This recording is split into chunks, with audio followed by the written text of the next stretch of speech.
No Kevin today. He will be back tomorrow. He is out. So Denton Day sitting in at least on a Monday. We got Max in the building. We got Brian in the building. We're going to be simulcast here momentarily on our YouTube and Twitter page. We appreciate you hanging out, making some time for us. Hope everybody's week is off to a good start, a great start even at that. I got to tell you, I learned something yesterday, and I already knew this, but it was validation, if you will. It makes me unbelievably happy that there is no major superstar in this city that uses Twitch. Yeah. Jaylen Brown made me the happiest man in the world by realizing that no major superstar in this city uses Twitch. We'll talk about the game itself, but the man has found a way to cannibalize the fact that his team lost a game 7 or maybe dumped a bucket of salt on the wound that his team lost a game 7 because he decided that he then wanted to jump onto a Twitch and then complain about the officiating that he feels like cost him game 7, about the officiating that he feels like is attacking him personally. He went on to say I got a bunch of audio that I'm going to play for you, but I need to get this off my chest to start. Athletes, it is in their best interest during the season to stay away from any sort of stream. That could be streaming themselves. That could be hanging out with streamers. Whatever the case may be, there is nothing good that has come from being on a stream. Literally nothing. I don't know about you, Denton, but you can call me old-fashioned, but I prefer my team superstars to talk trash about their franchises on Good Morning America while promoting their prank show, not on Twitch after blowing a 3-1 lead after game 7. A totally reasonable thought to have. If you want to promote your second coming of Punked or whatever the hell Anthony Davis's thing is, that is perfectly okay. If you want to talk about how the team you play for is bad in that regard, at the very least, we know that this is a conscious move by Anthony Davis because he got a PR team. They could have struck the video down if they really wanted to. Like Rich Paul could have sent the black vans. I mean, he could have sent them. Like, we understand how it works when you're doing a television hit. We all lived through the Bill Belichick, Jordan Hudson saga. You could have somebody sit there the entire time and be like, no, we are not going to do questions about this. We are not going to do answers about this. So if you want to go on Good Morning America, the Today Show, whatever Anthony Davis went on, I don't know. I don't watch modern day television anymore. But if you want to go do that, that's fine. But just it feels like the angry expositing of emotions in front of a live camera where there's nobody around you to say, I don't know that this is a good idea. Like, hey, we're gonna hit the pause button on this one. We don't want you to just sit there and deliver your full unedited stream of conscience to the world, because once it's out there, it's out there. And let me tell you, Jaylen Brown put it out there. So I got 2 clips that I want to play. That this is what swung. Like, I really wanted to come on here and talk about the games themselves. Philadelphia, I think right now should be the favorite in the Eastern Conference. We will get to that, I promise. But in what Jaylen Brown said, it was, again, validation that no one in this city, when I say that, hold on. When I say no one in this city, I mean one person. I mean one person. I'm so glad that Jaden Daniels doesn't go on stream. It's him, right? Like, if a 6th man on the Wizards wants to go on stream right now, fine, whatever. If Alex Ovechkin wants to go on stream, I'd actually be open to that. I think he'd be hilarious on stream. If CJ Abrams wants to go on stream, cool. I am so glad that the quarterback that's going to save this organization, and it has already kind of started saving the organization, I'm so glad he's not on stream. His former LSU teammate was dogging his own team on a Michael Parsons stream for the NFL draft. We've seen all these guys across the NFL, mainly Puka Nacua, but a bunch of other dudes across the NFL say the dumbest things on stream, get themselves in a boatload of problems for no real reason other than the fact that they wanted a little bit of clout. They wanted their name in the lights for a little bit. They're hanging out with people that pose as their friends, but are not actually their friends, in the form of these like weird streamer dudes that just stay in a room with a camera on and they make a lot of money. Now, kudos to them. They're a hell of a lot richer than I am. So who am I to talk that noise on what they do for a living? But it always sets athletes up to fail. So here's Jaylen Brown yesterday. This is first and foremost him complaining about the officiating and the way that he feels Joel Embiid flops. I mean, this is my personal opinion on basketball. Some of y'all might disagree. You know what I mean? But argue with your grandma. Flopping has ruined our game. Joel Embiid is a great player, one of the best bigs in basketball history. Flops. He know it. This ain't breaking news. This ain't, you know what I mean? It is what it is. I can clip it up. Like I said, y'all can post it on these paid accounts that y'all, these bot, whatever. That's just my opinion. So that's Jaylen Brown on his stream giving us permission to clip off his comments about yes, Joel sir, Embiid Mr. Brown. And just pay it, all these paid pages. Here's my thing, man. Does Joel Embiid flop? The answer to that is yes. Correct. Does Jaylen Brown also flop? Yes, he does. It's the NBA. Everyone does. Everyone is flopping in the NBA. And I watched the entirety of Game 7. At no point did I think, wow, Boston's losing because Joel Embiid keeps flopping. Is it obnoxious? Of course it was. But also, Jaylen Brown, it's not like he played sensational in the game. It's not like he played his best game of the year in game number 7, and there was a flop late in the game that gave Philadelphia an extra possession. It gave them maybe the free throw in the ball. It gave them more points. It was not that. They lost by 9. You didn't lose by 9 because Joel Embiid kept flopping. He shot 11 free throws. It's not like he was pulling a Bam Adebayo when he scored 83 on the Wizards head top and he shot 57, whatever the number was, free throws. The guy shot 11 free throws. A superstar is going to shoot 11 free throws in a game, whether he's flopping or not. I feel like that's just kind of common knowledge, right? So the idea that it was the flopping of Joel Embiid that seemingly cost Boston, and I've done like a 180 on this because I usually, when it comes to any form of sport, if you want to criticize the referee, you got a friend in me. I'm here to criticize. I am here to criticize. I think a lot of times the referees are not the greatest in the world. Is it a tough job? Of course it is, but your job is to be correct. And a lot of times they are not correct. So if you want to criticize the officials, I got your back. I'm going to be there to criticize them with you. But damn it if it isn't annoying how every single NBA player, every single one, but specifically Jaylen Brown, and this is not the first time he's done that, is sprinting to microphones to criticize the officials every single time. Like, my brother in Christ, you went 12 of 27 in Game 7. It's not because Embiid was flopping. You missed 6 3-pointers. You hit 3 of those things, you are tied. If you even make half of the shots that you missed, you win the game. You missed 15 shots in Game 7, but you want to run to a stream to complain about how the other big dude flops a little bit while you were also flopping. I don't care too much about like the plus minus thing in the NBA, but he was minus 16 in Game 7. Jaylen Brown was in a game that was not with Jason Tatum. This was the Jaylen Brown experience. That's it. You were the superstar here. He had 33, but he goes 12 of 27 from the floor, wants to run on stream and be like, well, Joel Embiid flops. It's just so obnoxious.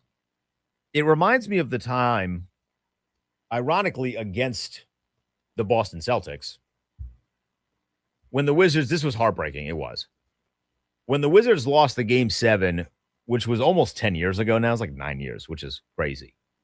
When they lost the Game 7 in the series against Boston, Wall forced Game 7 with that shot in game number 6, the three-pointer, which was the night before my graduation from college, by the way. So I was up a little late. I was all over the place heart rate-wise because I wanted my Wizards to, win the series.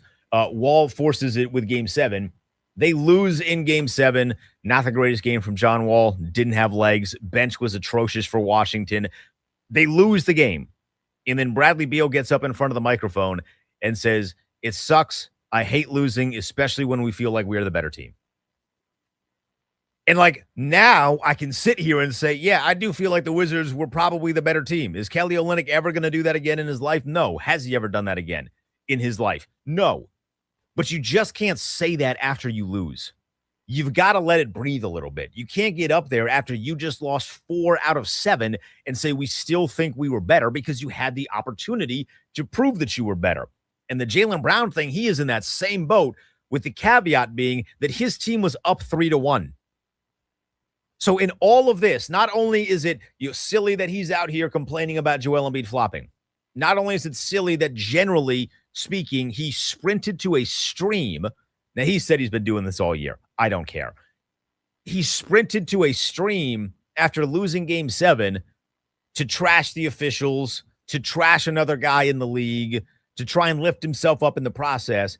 It just makes you look really, really bad. I mean, I need a little bit of self-awareness from the party involved.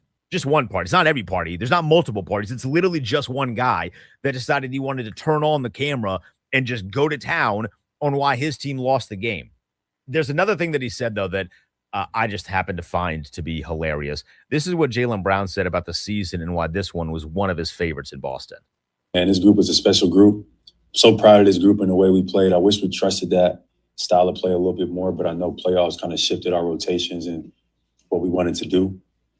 But I'm so proud, and it was my favorite year of my basketball career. One, streaming with you guys, chat, was awesome. Like being able to talk to y'all was like therapy every single day. You know what I mean? I mean, not every day, like once a week or whatever, what I was doing. Just be able to get on here and give y'all the perspective and kind of, because, these narratives be going left and right, just to hear it from the horse's mouth. But then also being able to just be a part of a group that just, through the uncertainty, came to fight and came to compete and came and went to war. I'll take a team like that any day of the week. I think on the surface, Max, it's a fine comment. Yeah, on the surface, absolutely. Liked what they accomplished this year.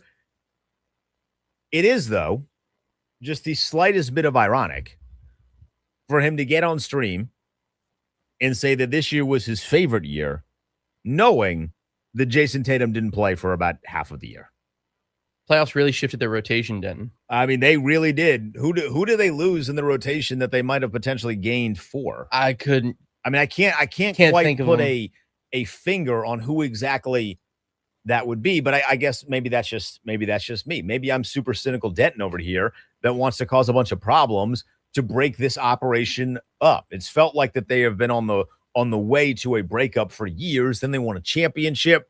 It's like going into a relationship. You're on the rocks, and then, oh, look, we have a kid. Look, now we got to raise a kid together. We got to, we raise this championship together, and then the luster wears off a little bit. Person's gone, and you're like, wow, I can do this by myself. I don't need this person around. That's how I took it.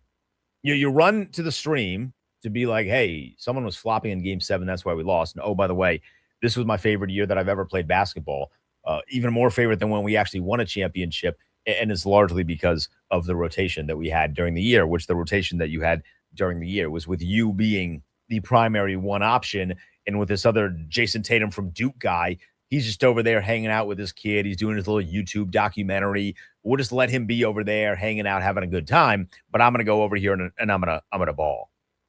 I hate that I've gone 17 minutes, 16 minutes into the show, and we haven't even talked about Philadelphia, who I think right now is probably the favorite in the Eastern Conference. I think the 1-2 punch. You a Knicks guy?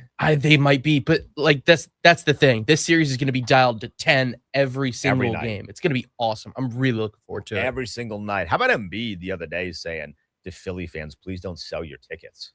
I thought Philly was a good sports town. Listen, sometimes it has to be said. I know times are tough, but please, we need you to show up. We need you to show up, because Philadelphia fans famously known for not showing up in droves.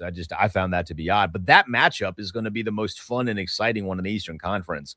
The Cavaliers and the Pistons, whatever. I hate watching the Cavaliers play basketball. I'm not a fan of 2026 James Harden. I'm not a fan of 2026 Donovan Mitchell. The Raptors were just bad. The fact that series went to 7 really speaks more to the Cavaliers than it does to the Raptors. You kind of say the same thing with the Detroit and the Magic series. the sole reason that one was enjoyable, though, was because Cade Cunningham was hooping at a tremendous level. I mean, he had 107 points in the final 3 games of the series. That's too shy of what LeBron did when LeBron led the Cavaliers to a 3-1 comeback against the Warriors, which is crazy to say out loud. Obviously, the LeBron thing was way more impressive because it was for a championship, but the fact that Cade Cunningham had to go God mode to beat the Magic, like that was fun. But this Philly and New York series is by far going to be the better of the 2 series. I don't know how New York in specific is going to stop Tyrese Maxey. This is the first time that Joel Embiid has had another option on the team that actually performs in big games.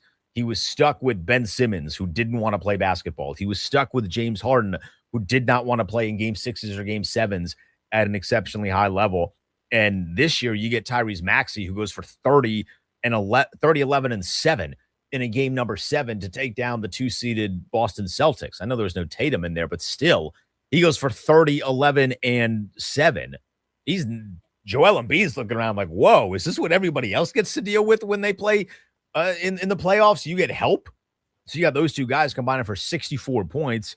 Paul George, I thought was fine. This VJ Edgecombe kid, he has been a delight. When Paul George is your 4th best player, that's a pretty damn good team. The problem is there have been so many teams that for years now have been trying to make him option 1A, 1B, maybe option number 2, and that doesn't work. But when Paul George is your 4th option, I mean, you are cooking with a little bit of grease there. So it's been fun, man. I've enjoyed the NBA postseason.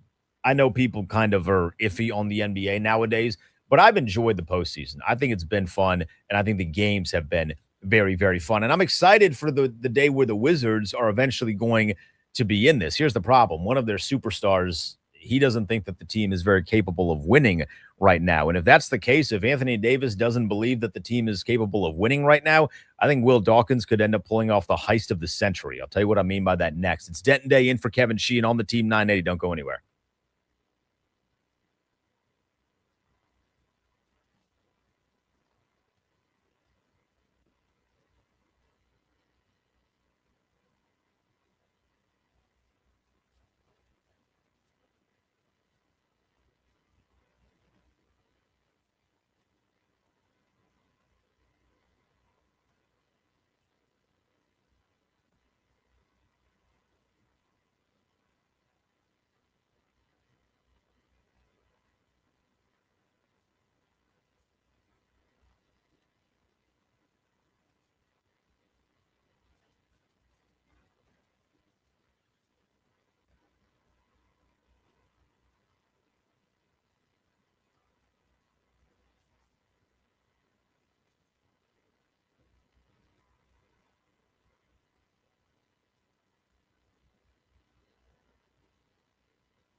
is the Kevin Sheehan Show with Denton Day sitting in for Kevin on a Monday. Sheehan will be back tomorrow.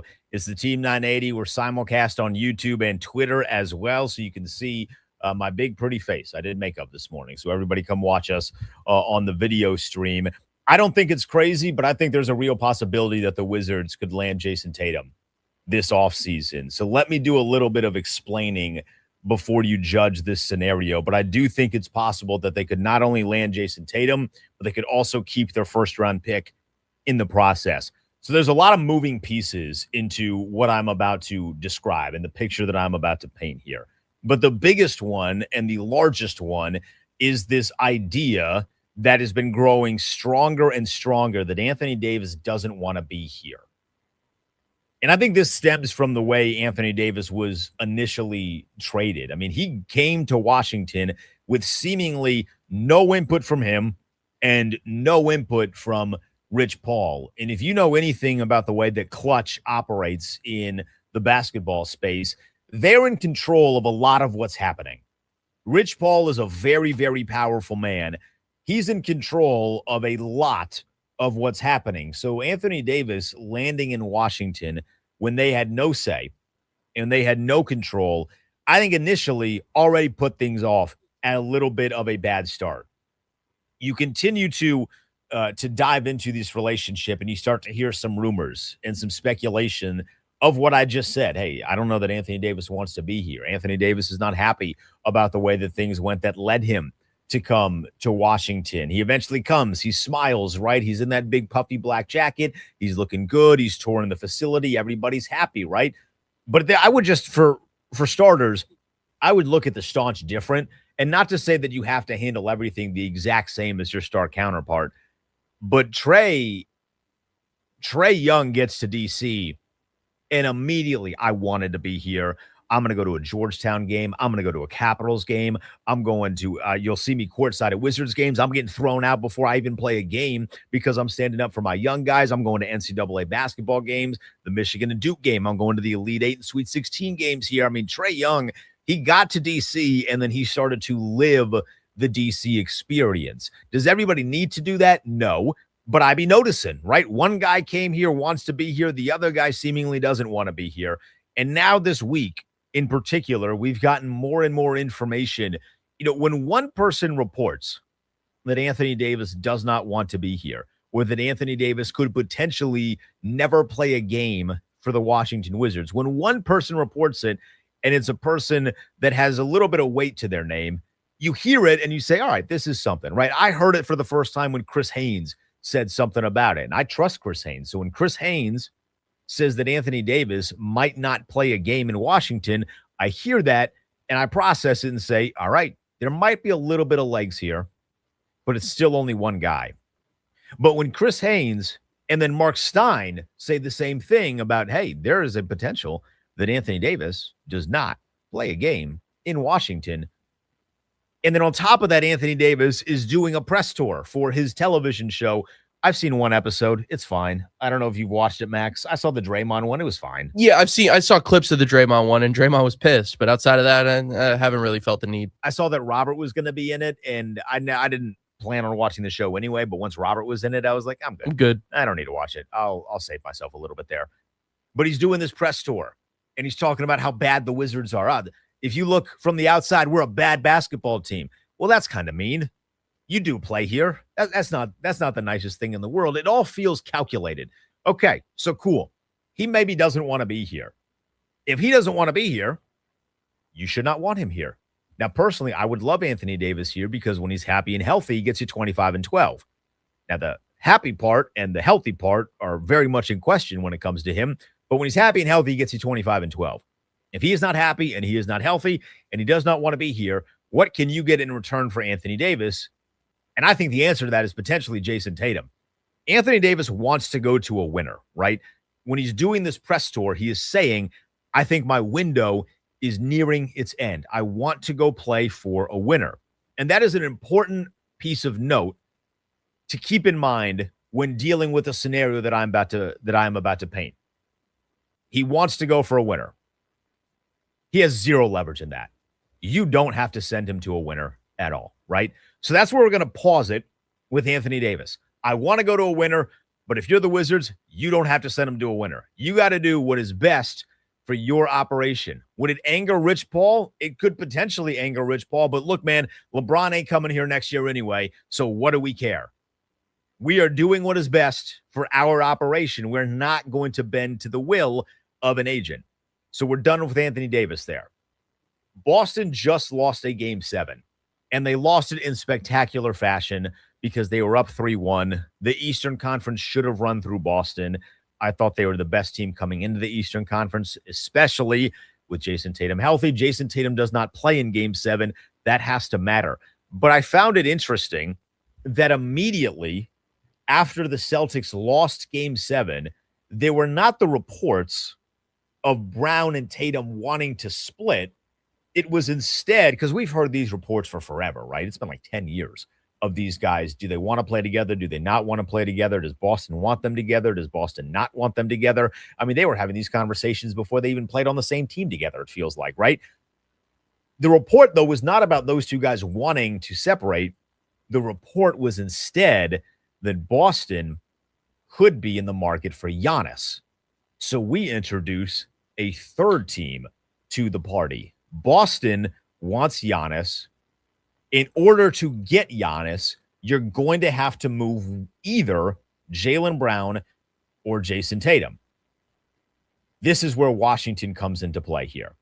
If you are going to get Giannis, you need to give up a substantial amount of capital in order to get Giannis. Milwaukee is not going to pull a Dallas Mavericks. They're not just going to give him away. Nobody is going to do that anymore. Everybody has learned. If you are going to give away a superstar, you need something significant and substantial in return. Can Boston provide that by themselves? I don't believe the answer to that is yes. But I do believe that Washington could help. So here is my scenario that lands Jason Tatum in Washington. It's a 3-team deal. The Bucks, they get Anthony Davis. He said, I want to play for a winner. And in this scenario, Will Dawkins says, I don't give a damn. You don't want to be here? We will send you elsewhere. We're going to send you to Milwaukee.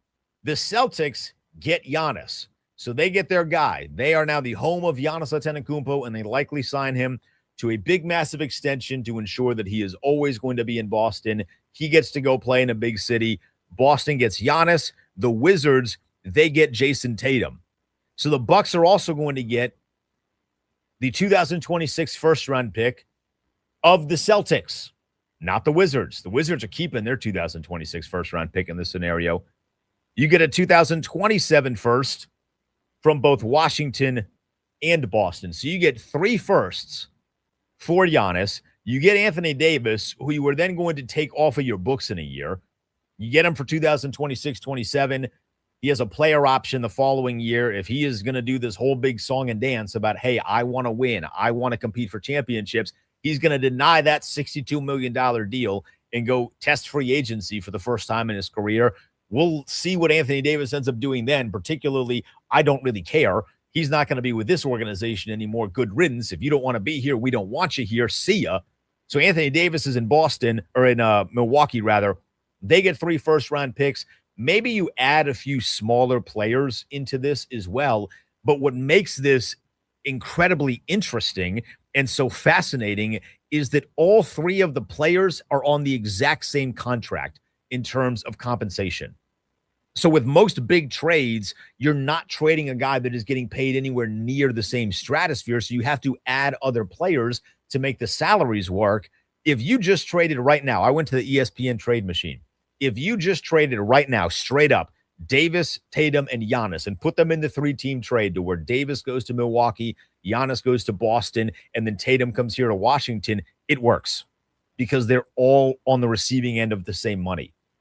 So it's literally just bodies going in and out, but the money stays the same. Now, there are some details in the contract that are going to be different. That's natural. But overarching, the money is the same. And then you head into 2026, if you are Washington, with a lineup of either or, right? You get Trae Young at the 1. You get a combination of Keyshawn George and Trey Johnson at the 2, whoever you want to play there. Maybe you go tall and you have George, who's 6'8", playing 2. Maybe you want to go smaller and have an emphasis on shooting with Trey Johnson, and then George comes off of the bench, whichever direction you want to go there. You get Tatum at the 3, you get DeBonsta at the 4, and then you get Alex Sarr at the 5. If for whatever reason all hell breaks loose, the Wizards don't get AJ DeBonsta, you run Trae Young, Darren Peterson, Keyshawn George, Jason Tatum, Alex Sarr. And then all of a sudden in an Eastern Conference where you're looking around and saying, I don't know that this Eastern Conference is the strongest in the world, you become one of the strongest teams in the Eastern Conference. Jason Tatum missed a majority of this year. To me, it feels very easy for Boston to sit there and be like, well, are we going to hitch our wagon to a guy that just came off of a massive Achilles injury or a massive knee injury? No, we don't want to do that. So we're going to move off of him. We'll keep Jaylen Brown, just tell him not to go on Twitch anymore, and we're going to get Giannis. So then they can do Jaylen Brown and Giannis, and that can be whatever it is. But then the Wizards get Jason Tatum. And if the Wizards get Jason Tatum, you're sitting here and you're thrilled. And you're saying, all right, Will Dawkins ended up turning a 2026 first-round pick from Oklahoma City, not theirs, a 2030 first-round pick from Golden State, not theirs, 3 seconds, who cares about 3 seconds, Chris Middleton, A.J. Johnson, Malachi Branham, and Marvin Bagley III. If you turn all of those into Jason Tatum, erect a statue of that man immediately. Put him on the mural of Ben's Chili Bowl. Will Dawkins is a hero in this town if they pull something like that off. I mean, legitimately the heist of the century of getting a guy that's a legitimate superstar in Jason Tatum that would actually want to play here. He could call up Bradley Beal. Brad could tell him how nice Ted is. Brad's going to say, hey, Ted's going to pay you a lot of money. Trust me. Help me out a little bit. He can get on the phone with Brad, and he's going to love playing here. And then you get a legitimate ball-handling point guard with Trae Young, a legitimate top-tier scorer with Jason Tatum. You got a bunch of young dudes, and then potentially A.J. DeBonsta as your legit core piece for the future, face of the franchise for the next 15 to 20 years, and then the guy that ultimately leads you to the promised land, which is, in this instance, a place of relevance, which is where the Wizards have not been in 50-some-odd years, right? We don't even have to talk about a championship, although ultimately that's the main goal. I just want the team to get to relevance, and landing Jason Tatum does that. Now, Max, I know you texted me this morning, and you said, I have a trade idea for the Wizards. Is it similar to the one that I just described, or is it slightly different? Almost exactly the same. All we're doing is taking Jason Tatum and turning him into Jaylen Brown instead. So you're a JB guy. I mean, at this point, I feel like Jaylen Brown would be a good veteran leader for this team, this young group, to kind of have them blossom. So I do think that his a mentorship out of him, especially after him kind of getting all this experience being a number one for the first time in Boston, I think that would rub off on this team the right way. So, yeah, I think Jaylen Brown would be an interesting addition. And you run it through the trade machine same way you did. It works. And it works. You know, it's really nice. The best thing about these contracts in the NBA is that most guys are basically on one type of contract or another. Yeah. There's not a whole lot of super crazy unique contracts in the NBA because all of these like super maxes and mega elite maxes and 70 million deals, like they're all very, very new. So everyone's experiencing these things together, which does make it very easy to trade superstar for superstar and do this. Like, this is like, my thing is the 3-man weave. Yours is just star for a star kind of a deal. Here's the thing, though, and here's the reason, because I thought about this. I would argue that Jaylen Brown fits maybe what Washington is trying to do just from a traditional 1 through 5 lineup. He'd be your 2 guard with Trae Young as your 1, and then George at the 3, DeBonsta at the 4, and then Alex Sarr at the 5, assuming that DeBonsta is the guy that they get. Sunday is going to be such a big deal for this organization, man. Such a big deal. My issue, and this is personal to me. It has nothing to do with the stream, although it doesn't help. I just cannot tell you a time where I have sat down in front of the television screen with all 4 of my eyes and thought to myself, man, I love watching Jaylen Brown play basketball. It's personal. I hate watching him play. I hate him. I hate watching him play basketball. For the longest time, he couldn't dribble with his left hand at a high enough level. He finally was able to dribble with his left hand, And then in the year where it's supposed to be his season, right? This is his favorite year of basketball. He put together a 3-game stretch where they were up 3-1. All you had to do was beat Philadelphia once, and he just did not play well. I just don't like watching Jaylen Brown play basketball. At the very least, I like watching Jason Tatum play. So even if this doesn't work out beautifully the way that my imagination is hoping that it would, I just don't like watching Jaylen Brown play. And I love watching Jason Tatum. When he's healthy, I think Tatum is the better of the two. I just like watching him play, even though he is kind of a Debbie Downer. The way he handled the Olympic thing was kind of weird. Like he thought he was going to play over LeBron and Kevin Durant. Are you serious? Like, do you know who those dudes are? I just don't like watching Jaylen Brown play. Do you like the trade idea? Do you hate the trade idea? 301-230-0980, 301-230-0980. Are you seeing the vision that I'm seeing that could potentially land Jason Tatum in DC? Give us a call. We'll take some of your calls next. It's the Kevin Sheehan Show with Denton Day sitting in for Kevin on the Team 980.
It's the Kevin Sheehan Show. Denton Day sitting in for Kevin here on the Team 980. We're going to get to football in about 13 minutes.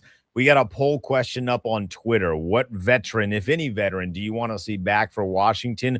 When I say veteran, I mean old dude. Zach Ertz, Bobby Wagner, or Von Miller? That poll question we will get to in 13 minutes. We're discussing right now this crazy trade scenario that I dished out and a crazy trade scenario that Max dished out that sees Washington on the receiving end of one of the Boston Celtic superstars. The Celtics are likely going to make some big changes. They want Giannis. I think Washington should take advantage of their desire to get Giannis by shipping Anthony Davis to Milwaukee and then getting Jason Tatum in return as part of a 3-team deal. You get Jason Tatum, you keep your 2026 first-round pick, which hopefully, fingers crossed, toes crossed, saying our prayers, doing the rain dance, hopefully is going to be either the number 1 or number 2 overall pick. We'll see about that on Sunday with the NBA draft lottery. We're taking your calls on this subject. 301-230-0980, 301-230-0980. Do you like the trade ideas? Do you hate the trade ideas? Let's start with Mark in Largo. Mark, what's going on? Denton, you clearly have been out of the loop over here for the last 3 years. Have you been watching the team this year at all? Oh, I guess I take it you haven't, because you're sitting up here saying get Jason Tatum, and you totally ignore Keyshawn George, Trey Johnson, Bilal Coulibaly. That's fine. I hate the idea, okay? But I got a better one, though. Wait, why do you hate the idea? Because it's stupid. Why Because is it stupid? you're bringing Jason Tatum in, and you're getting rid of you're not letting your young talent grow. It's dumb. Here's the trade I would Wait, do. hold on. Do you think that one of the young talent is eventually reaching the heights of Jason Tatum? It's a dumb idea, Dick. It's dumb. No, you didn't answer my question. Do you think one of the young talents is going to reach the height of Jason Tatum? I'm going to pod you down until you answer the question, Mark. We don't know. Now, do we, Dick? We don't know. How does that make it dumb? Because you know that Jason Tatum is good.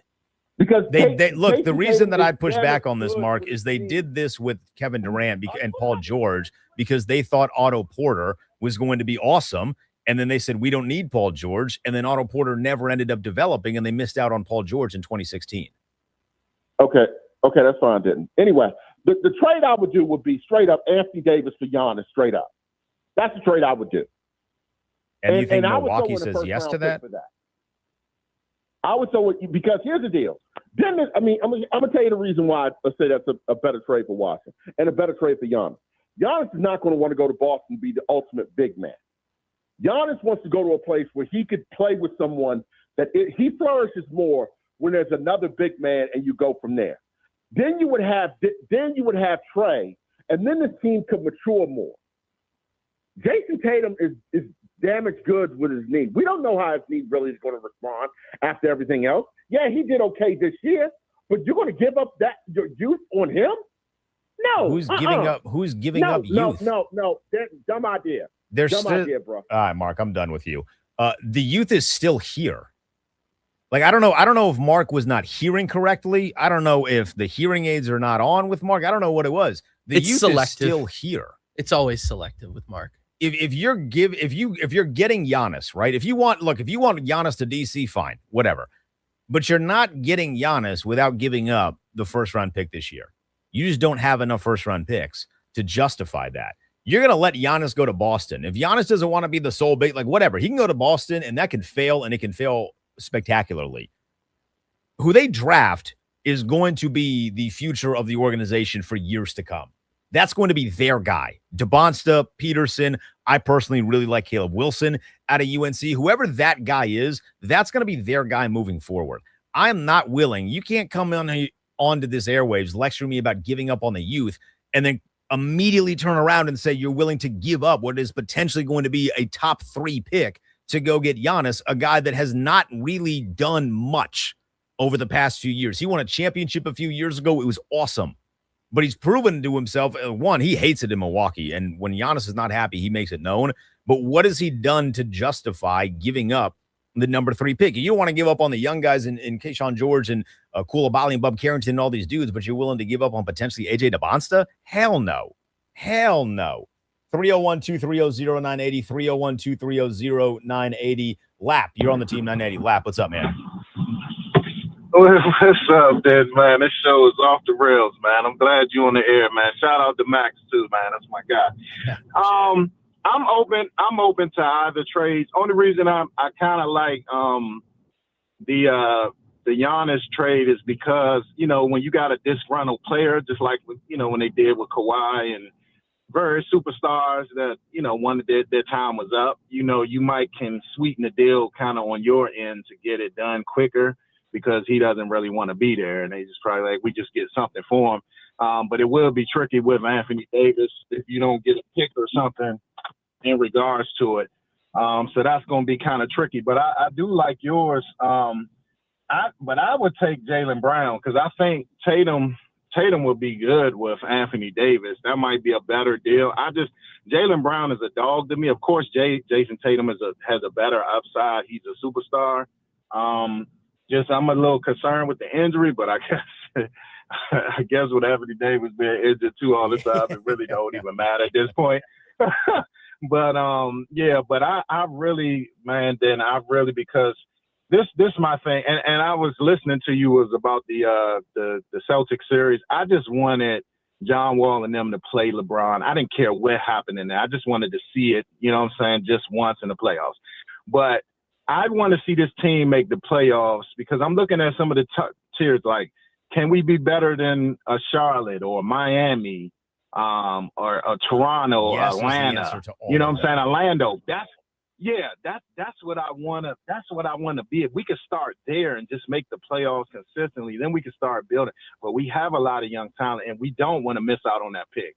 I just hope they don't screw us. We probably don't get the number one pick then, because for some reason all these other teams get multiple first round pick. We don't get that. But I'm just hoping we get somebody of note. And I do want the kid from BYU if it's possible. I mean, is the monster bust, Lap? I appreciate the call. You said you wanted to see them play LeBron and I talking about the 17 Wizards when they lost to the Celtics in Game 7.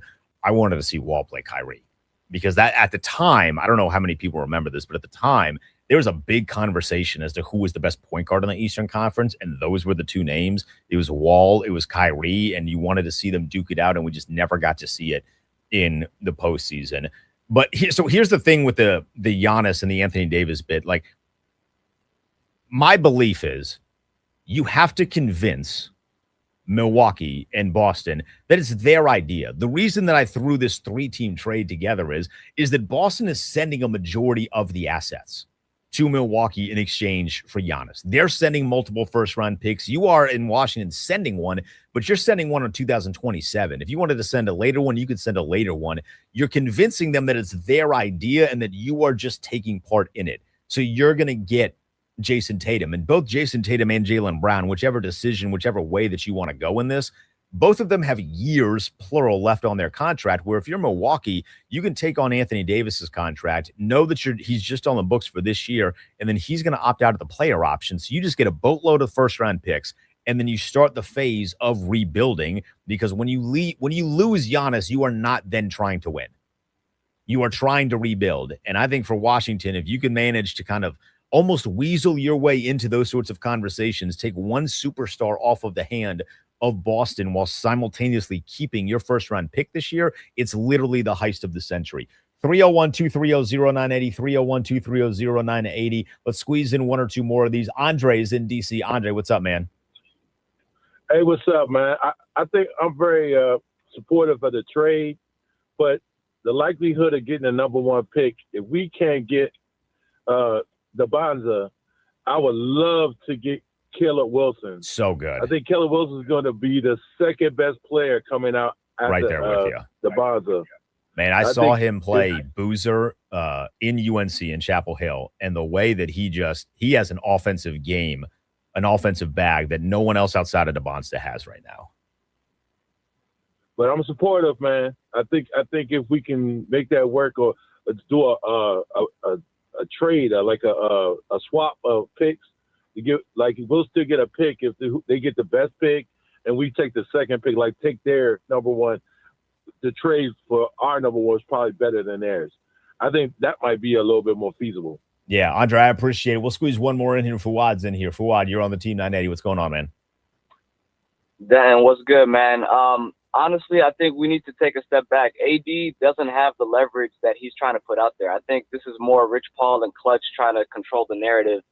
I think AD came out and said he wants to be play in the league for 20 years. How about we start with 20 games in a row at 38 minutes per game, brother? Let's start there, right? Before you talk about playing 20 years in the league and being a BPOY and MVP and all that stuff. He said that he loves his money. He's not going to sit out and risk that. He has a player option. No team is going to give him that money that he currently has on his books. So I don't think we're in a position to where we have to like panic. I would love to trade for Jason Tatum or a Jaylen Brown, like the caller before had mentioned. But realistically, if AD wants to play for a contender, no contender has a matching contract that he want to go to that they would want to trade for AD. So for us, let's hope for the best in terms of the lottery.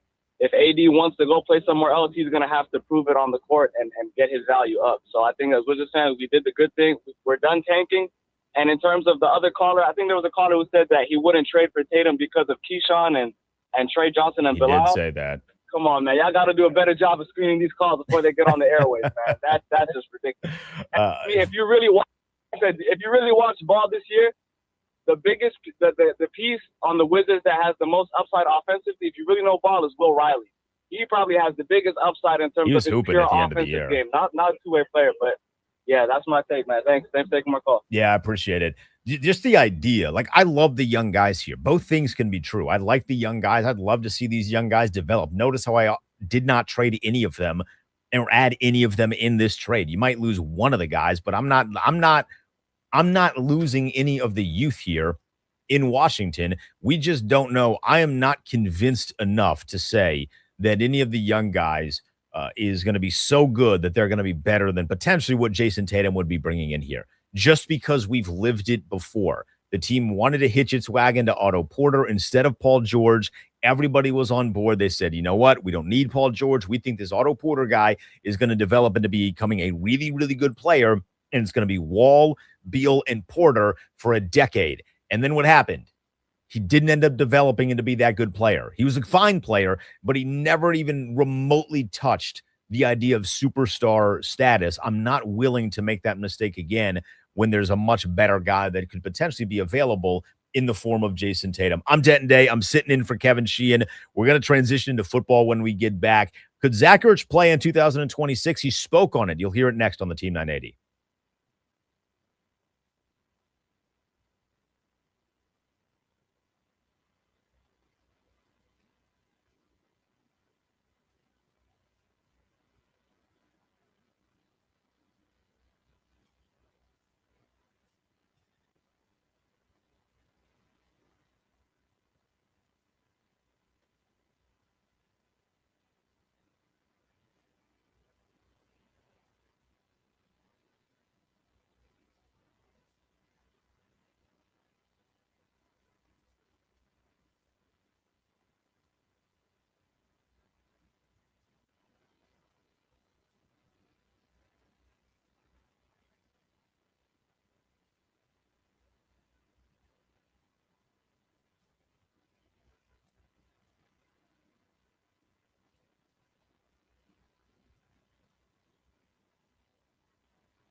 Is the Kevin Sheehan Show with Denton Day, sitting in for Kevin on a Monday.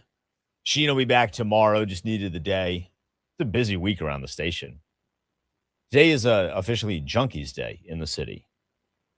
I enjoyed their 30-year anniversary show today.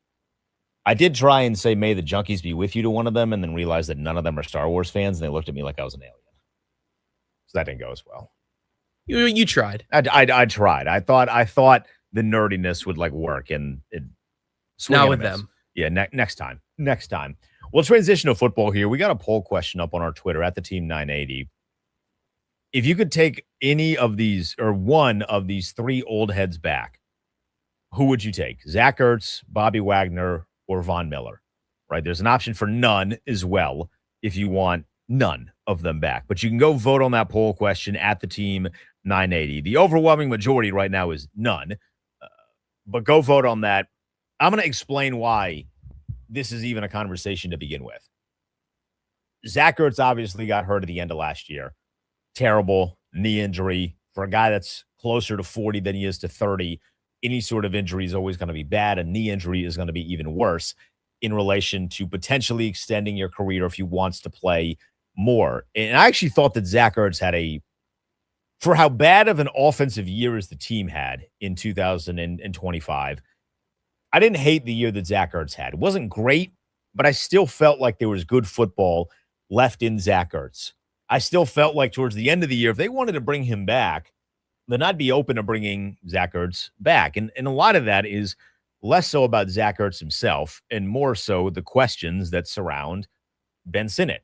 And what is he going to be in 2026? Is he going to be anything in 2026? But then Zach Ertz got hurt, and it kind of went to the back of my mind. You signed Chigakonkwo this offseason, and he is going to be definitively tight end number one for Washington.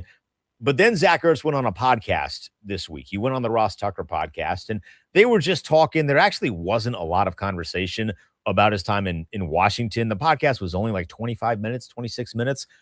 I thought there was going to be a lot more about his time here. They asked him more about the Philly stuff than they did the DC stuff, which I get because he played there for such a long time, but he played in Washington, went to the NFC Championship with Jaden Daniels, who's a superstar, with Dan Quinn. I thought there was also an avenue to ask, like, hey, what did you think about Cliff Kingsbury leaving? Because Zach Ertz came to DC because Cliff Kingsbury was coming to DC. Unfortunately, none of that was asked. However, Ross Tucker, who is the host of the Ross Tucker podcast, did ask Zach Ertz about playing in 2026, and this is what Zach Ertz said about that. And so for me, I haven't put too much stock in where or when I want to sign because I just told teams and my agent relayed that to teams that whenever Zach feels like he's probably about a month away from being ready to play football again, then we'll start reaching out. And so I don't know when that is. I think it's unfair for them. It's unfair for me to kind of say, hey, this is when I want to sign by because I just need to feel good again. But obviously would love the chance to earn my role. I don't have this expectation that a team is banking on me to be a week one starter right now coming off the injury that I had. But I do think that if I do get back healthy, that I am still that same player. And so for me, it's just earning things again. I'm not going in there with any expectation. I don't want things to be handed to me. I'm going to go out there and compete like I always do and see where everything falls into place. So it's worth pointing out that is not Zach Ertz saying I'm going to play in 2026. But it is him saying that I'm going to try and play in 2026. And my answer to this poll question that is available to you at the Team 980, we'll take your phone calls on it in about 10 minutes at 301-230-0980, 301-230-0980. I would honestly be open to bringing all of them back, but I don't want all of them back. I would like to have Zach Ertz back. Realistically, though, if I can only bring one back, I'm bringing Von Miller back in 2026 because I think Von Miller can add something to the rotation that maybe does not exist. With Zach Ertz in particular, if they didn't sign Chigakonkwo, this would be a much bigger talking point. I'm very glad that they did go out there and sign Chigakonkwo because, again, I think he's going to be a dynamic piece to the offense. And I'm always for getting as many playmakers on offense as possible because we lived through 2025. Recency bias, maybe. I would say recency pain because we lived through what it's like to have no weapons. To see Jayden Daniels throwing to guys or attempting to throw to guys that are running routes that are not the routes they're supposed to be running. They're not running it with enough depth. They're not running it with enough nuance. And then you put the guy in hell. I don't need to see that again. So I'm always in favor of bringing back as many playmakers as possible. The question and the problem that I would have with bringing Zach Ertz back into this particular scenario is where exactly does he fit? Because you have Okonkwo, who's going to be tight end number 1. You have John Bates, who is likely going to be tight end number 2, and John Bates has the great ability to block his ass off while also being a factor in the pass game. Is John Bates nearly as good of a factor in the pass game as Zach Ertz? No. But he's such a good blocker, and he's signed to a multi-year deal that you're going to say, all right, we're going to keep John Bates. Like, John Bates is in this. He's in this group. It's all about that third tight end spot. And that's where it comes down to Ben Sinnott and Zach Ertz, and maybe Colson Yankoff. You could throw Colson Yankoff in there as well. So there's 3 guys that could potentially be vying for that final spot if Zach Ertz does want to play again, and if his relationships extend past Cliff Kingsbury. Maybe he developed a really good relationship with David Blau. Maybe he developed a really good relationship with Adam Peters and with Dan Quinn. We know that he thinks very highly of Jayden Daniels. He said as much on multiple occasions, the way that everybody has said as much on multiple occasions. So I don't think that's anything we have to question, but just knowing that he came here because he wanted to work with Cliff Kingsbury again because of their time in Arizona, that does play a factor into potentially his decision-making. He could also then just go right up the road and play in Baltimore with Lamar Jackson, which is not the worst thing in the world either. But what does he provide that the other two do not provide? What do they provide that he does not provide? And the obvious answer is special teams, because both Sinnott and Yankoff are going to play on special teams. Zach Ertz, coming off a knee injury, damn near 40 years old, is not running punts, right? He ain't on kickoff team. He might be on hands team for the onside, but he ain't on just regular, it's the first quarter, we're kicking the ball off. He is not on kickoff team. Those 2 other guys might be. So then I look at the other 2 guys that are a part of this poll question, right? Bobby Wagner and Von Miller. I'd love the mind of Bobby Wagner back. I don't necessarily need to see the play of Bobby Wagner anymore. I love what Washington has done defensively in the linebacker spot because they have gotten guys that can do the things physically that Bobby Wagner could not in 2025. I don't know that I'm going to want to claw my eyes out watching Sonny Styles potentially cover a running back out of the backfield or potentially line up against a tight end. I don't know that Leo Chanel is going to make me want to ram my head through a window doing either of those 2 things. I love Bobby Wagner. Watching that man attempt to chase Bijan Robinson from behind looking like a Drewski skit was embarrassing. That's a first ballot Hall of Famer. You can't put him in those positions anymore, but they were. What I would love to keep with Bobby Wagner is I'd love Bobby Wagner to take the Ryan Kerrigan approach. We're going to make you a low-level assistant. We're going to keep you around. You're going to get to be a part of the community, and you're going to get to use the intellect that you've gained over the course of a Hall of Fame first ballot career and really kind of pour that in to a Sonny Styles. Can you imagine Sonny Styles just getting to sit under and learn from Bobby Wagner? That's going to do wonders for his career long-term. He's already a smart guy, but getting to learn the nuances of how to play linebacker at the NFL level from Bobby Wagner would be sensational. I just don't really want to see Bobby Wagner play anymore. And at least with Von Miller showed that he could still play at a high enough level. Do I want him to be the leader in sacks again? No. But we did learn the hard way that life sucks when you don't have guys that can rush the passer, right? My philosophy on pass rush has always been the same thing. It is never a bad thing.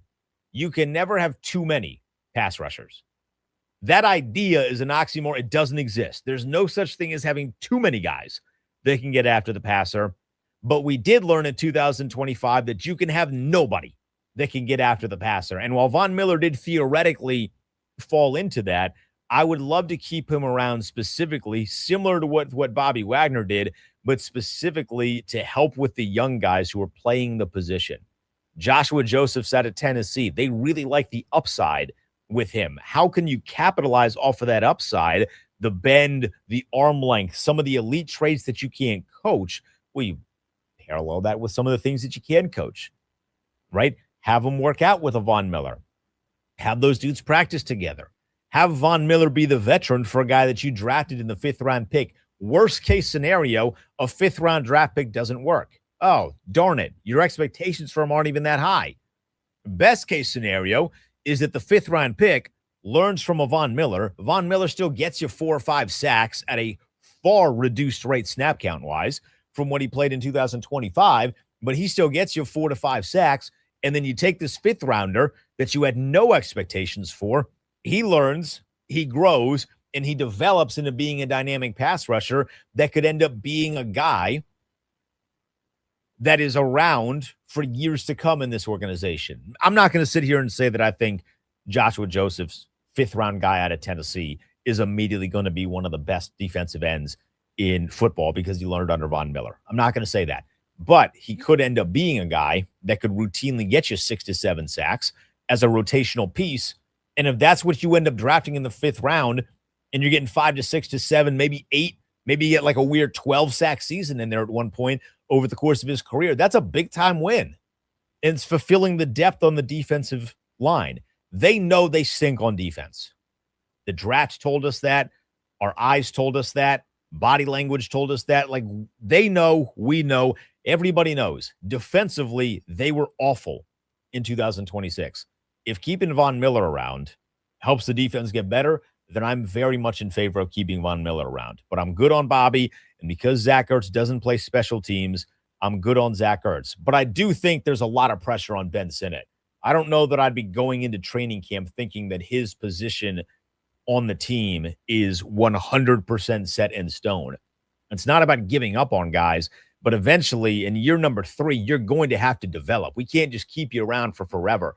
There's a bunch of other dudes that were drafted in that draft class of Ben Sinnott that I feel much more comfortable about. Mikey Sanders still is the big one. I feel much better about Mikey than a lot of people seem to. I just hope that they play him on the outside. They've had 2 seasons, right? But they start with Mikey in the slot. It doesn't look that awesome. And then they move him outside. It looks pretty darn good. Is you lock down, shut down, all pro? No. But he looks pretty good. And he leads the league in interceptions. And they saw that his rookie year. And then they moved him inside again for year number 2 because they loved Marshawn Lattimore. And I get it. You had to see if the Marshawn Lattimore thing was eventually going to work out. Didn't work out. Then they moved Mikey back outside. And he looks awesome again, right? He starts picking balls off. They finally start forcing turnovers. He plays really well on the outside. I just hope that they play him on the outside this year. They've learned their lesson, and they say, no more slot. We're going to put you on the outside. We're going to trust that we've seen enough from you. So I'm higher up on Mikey. I'm not giving up on Ben Sinnott, but eventually you're going to have to showcase something that would keep you around because your draft status and the position of which you were drafted in can't do that forever. It keeps you around the first 2 years. You're number 3, it doesn't. And eventually you're about winning now. I need to see it from Ben Sinnott. I think he's under a lot of pressure as we approach 2026. We'll take some of your phone calls, 301-230-0980, 301-230-0980. Which of those 3 guys would you keep? Zach Ertz, Bobby Wagner, Von Miller. Do you have any interest in any of them? I'll take some of your phone calls when we get back. It's Denton Day sitting in for Kevin Sheehan on the Team 980. Don't go anywhere.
It's the Kevin Sheehan Show with Detonate, sitting in for Kevin on the Team 980. We're free and live on the Odyssey app. We're simulcast on YouTube as well. What up, chat? I see you in there. We're coming your direction here in a little bit. We're going to the phones first. Right now, it's 301-230-0980, 301-230-0980. We have a poll question up. If you could bring back any of these one veterans, who would you bring back? Zach Ertz, Bobby Wagner, Von Miller, or none? My answer is Von Miller. I would love to see what he can teach some of the young guys on the defensive line.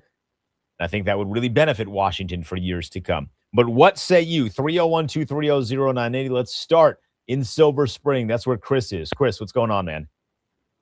Good morning, sir. How are you? All righty. So I would not take either one of them. And I'll tell you why. Today's NFL, it's all about youth, speed, young talent. That talk of bringing back these one-year guys, these older guys, that's loser talk.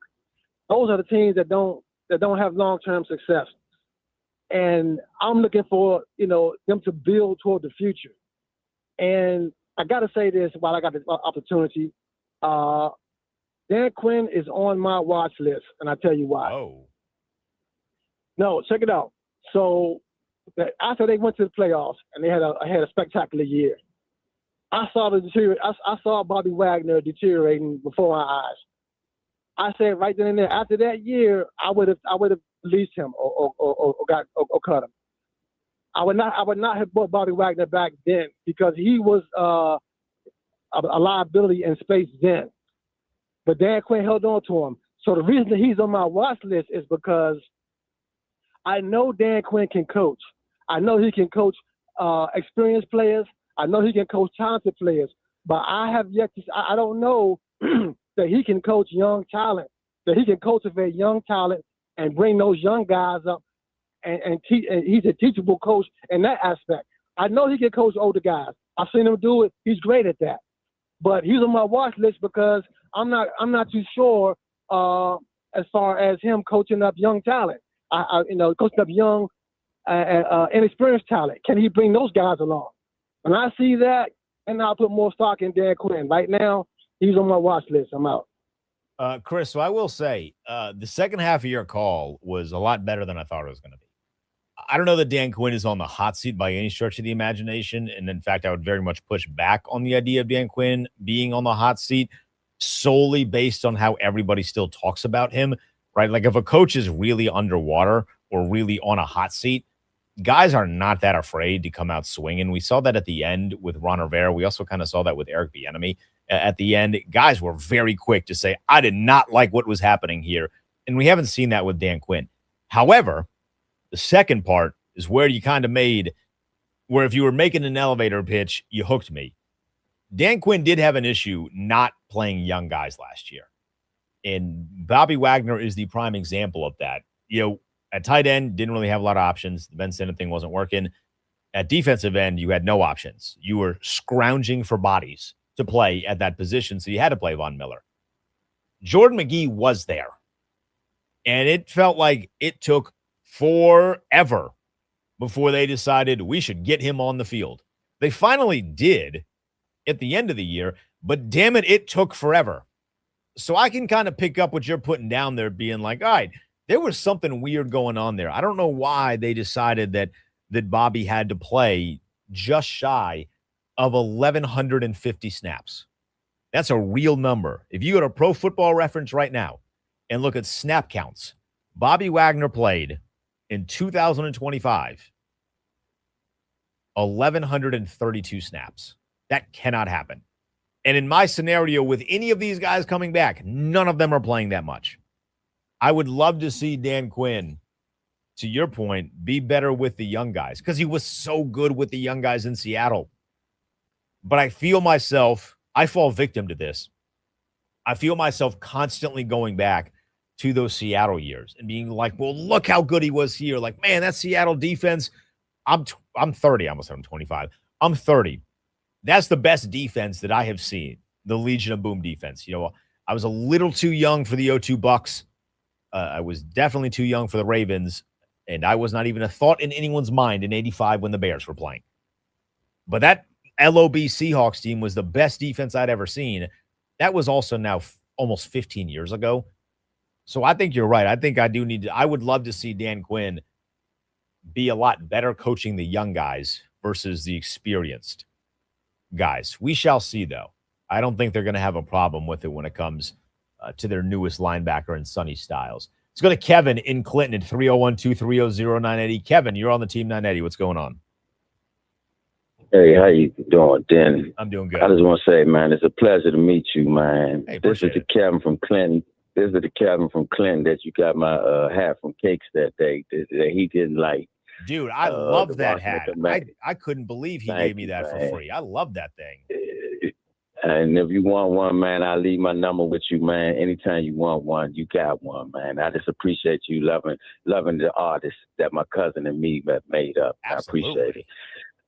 Okay, well, then I got to agree with the last caller, man. I'm tired of the Washington Commanders getting all these old people, man. Like the last caller said, man, we got to go to a youth movement.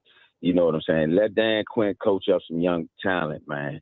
And just go from there, man. I'm tired of all these one-year Band-Aids, man. They're getting old, man. You know what NFL stands for, not for long, man. And I just want to say, man, I just would like for them to go to the youth movement, and we can just take from there. And one other thing I'd just like to say, then, and it's a nice pleasure to meet you, man. I love you, man. I can tell you got a good heart. I just want to say this to everybody out there, man. I lost my daughter 2 months ago. Oh, I'm sorry. And it's been real hard. And I just want to tell all the fathers and mothers out there, man, just tell your kids you love them, man, every day, man. I lost my daughter in her sleep. And her birthday is Saturday. And I got to go to her grave. So I just want to say I love everybody out there, and I love you too, Den. And I'll be in touch with you, man, when I get my new hats. Hey, absolutely, Kevin. Hey, I really appreciate it, man. Wishing you all the best. It's terrible to hear about your daughter, so I'm praying for you and your loved ones. If I would have known he called, I would have worn his hat. I love the hat. I swear, when Cakes gave that to me, I thought he was like fooling me. I thought he wasn't going to give me the hat. Just kidding. I thought he was literally just going to rip it back and be like, "No, what are you talking about? I'm on the Junkies. You're not." Loser. I'd be wearing the hat. I gotta wait till football season to wear it again, though. Especially, I'm bald now. Like when I had hair, hats maybe weren't as big of a thing. I gotta protect my head. I gotta go to like dermatologist appointments now. I'm old as hell over here. So I mentioned I get to the YouTube chat because we do have some people chiming in on the YouTube chat. You can watch us. We're streaming on YouTube at the Team 980. You get to see my face. Did some makeup. You got to see the hat that I'm wearing. I should have worn Kevin's hat today. We got no affiliation saying got to bring Bobby back just for the knowledge that he can transfer to Sonny. That's the one. Like, I wish Bobby Wagner wanted to coach. Do you know how easy of a decision this would be if Bobby Wagner wanted to take like the Ryan Kerrigan role from a couple of years ago where he just wants to try out coaching? You say, well, we love you here already. You have great relationships here. Why don't we just keep you on staff? It's not like he necessarily needs the money, so to speak. He's played this long, lengthy career in the NFL. Great investor. He's invested in a lot of different spots. He could just come, have fun, hang out, does training camp, but like doesn't have to do training camp. You know what I mean?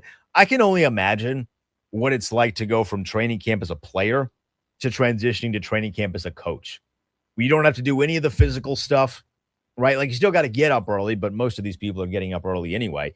You still got to get up early. Still hot as hell out there in the summer, but you're not wearing pads.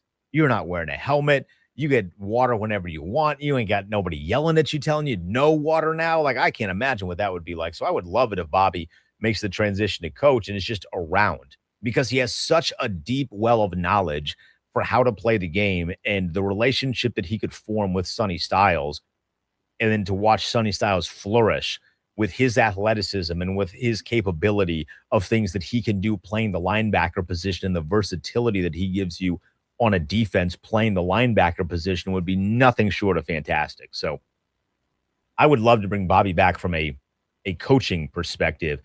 Marcus says that he thinks David Blau is going to use Ben Sinnott like a chess piece, a fullback, H-back, and some other spots. So they kind of started to do that a little bit last year, right?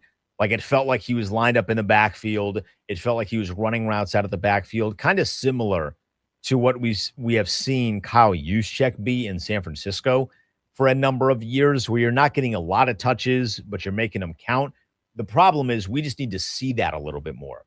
I just need to see Ben Sinnott be used a little bit more, because when he was drafted, he was praised for his RAS, right? His RAS score and how athletic he was. And I watched him in college when he was at Kansas State, back when Kansas State was having good years offensively. And he was a big reason for that. And watching him play, you could see, like, it made sense when they drafted him why they wanted to draft him. I got it because I saw it in college. It's just at the NFL level, we haven't seen it yet. And some of the reason is because Zach Ertz was a lot better than they thought he was going to be in 2024.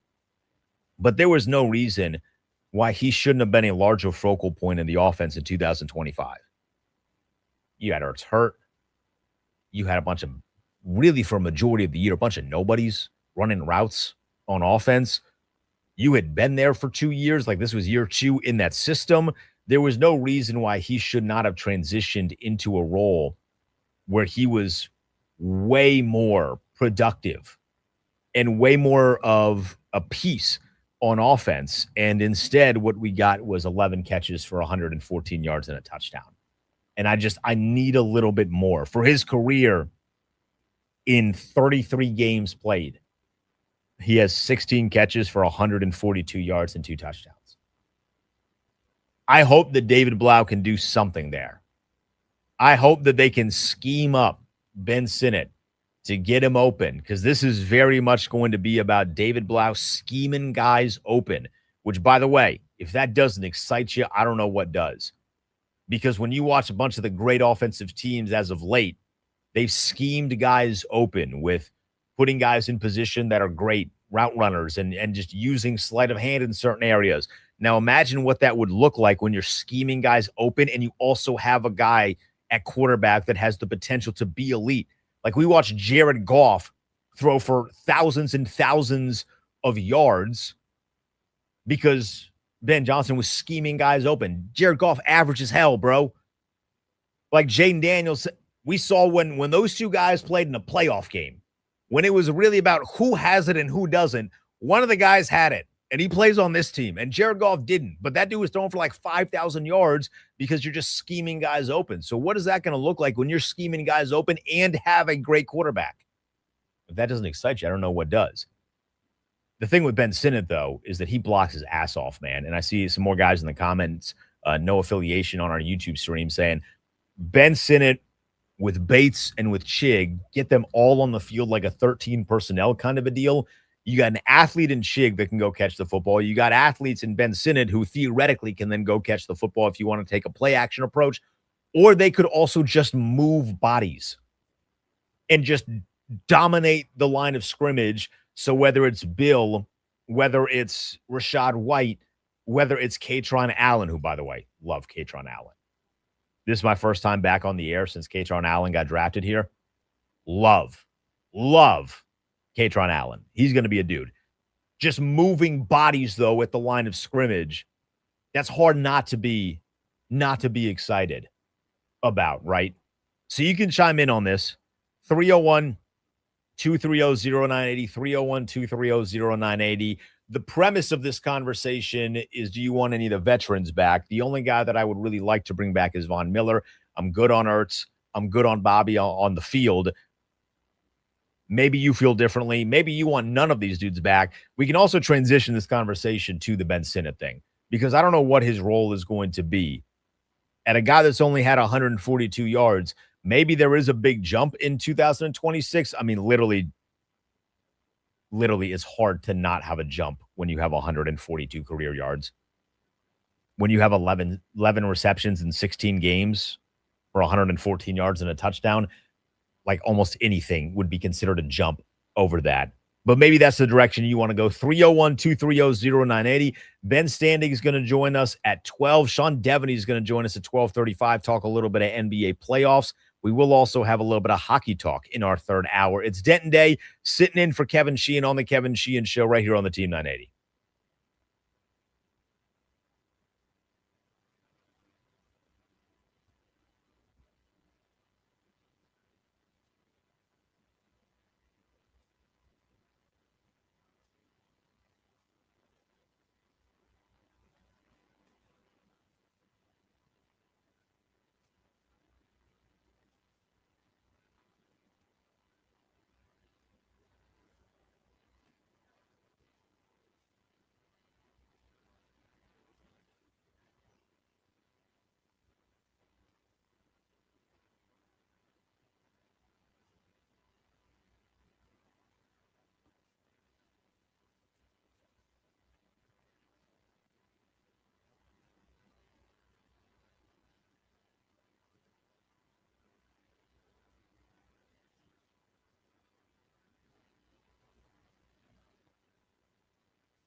It's the Kevin Sheehan Show.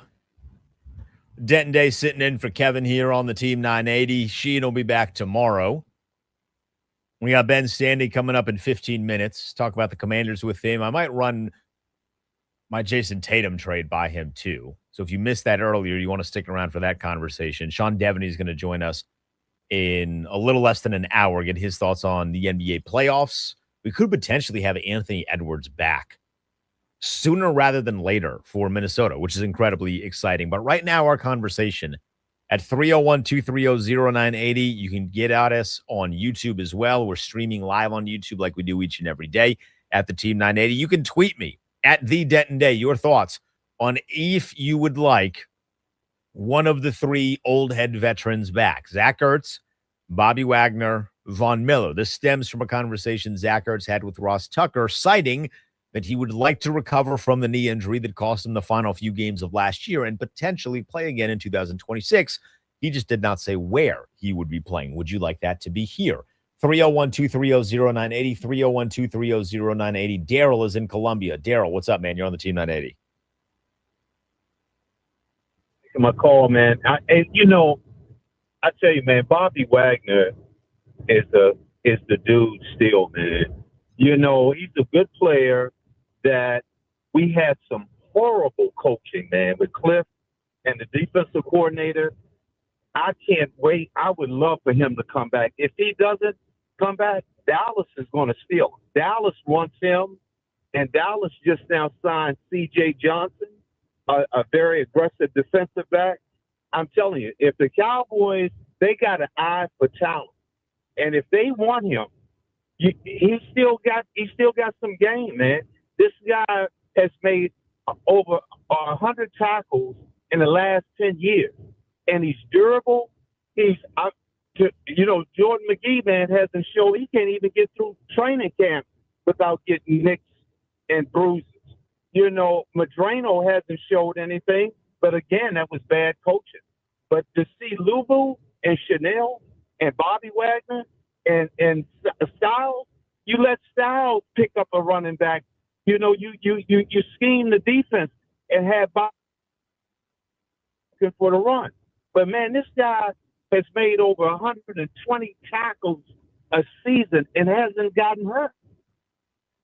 He is an insane Iron Man. I'll give you that. And I appreciate the call. He is an insane Iron Man.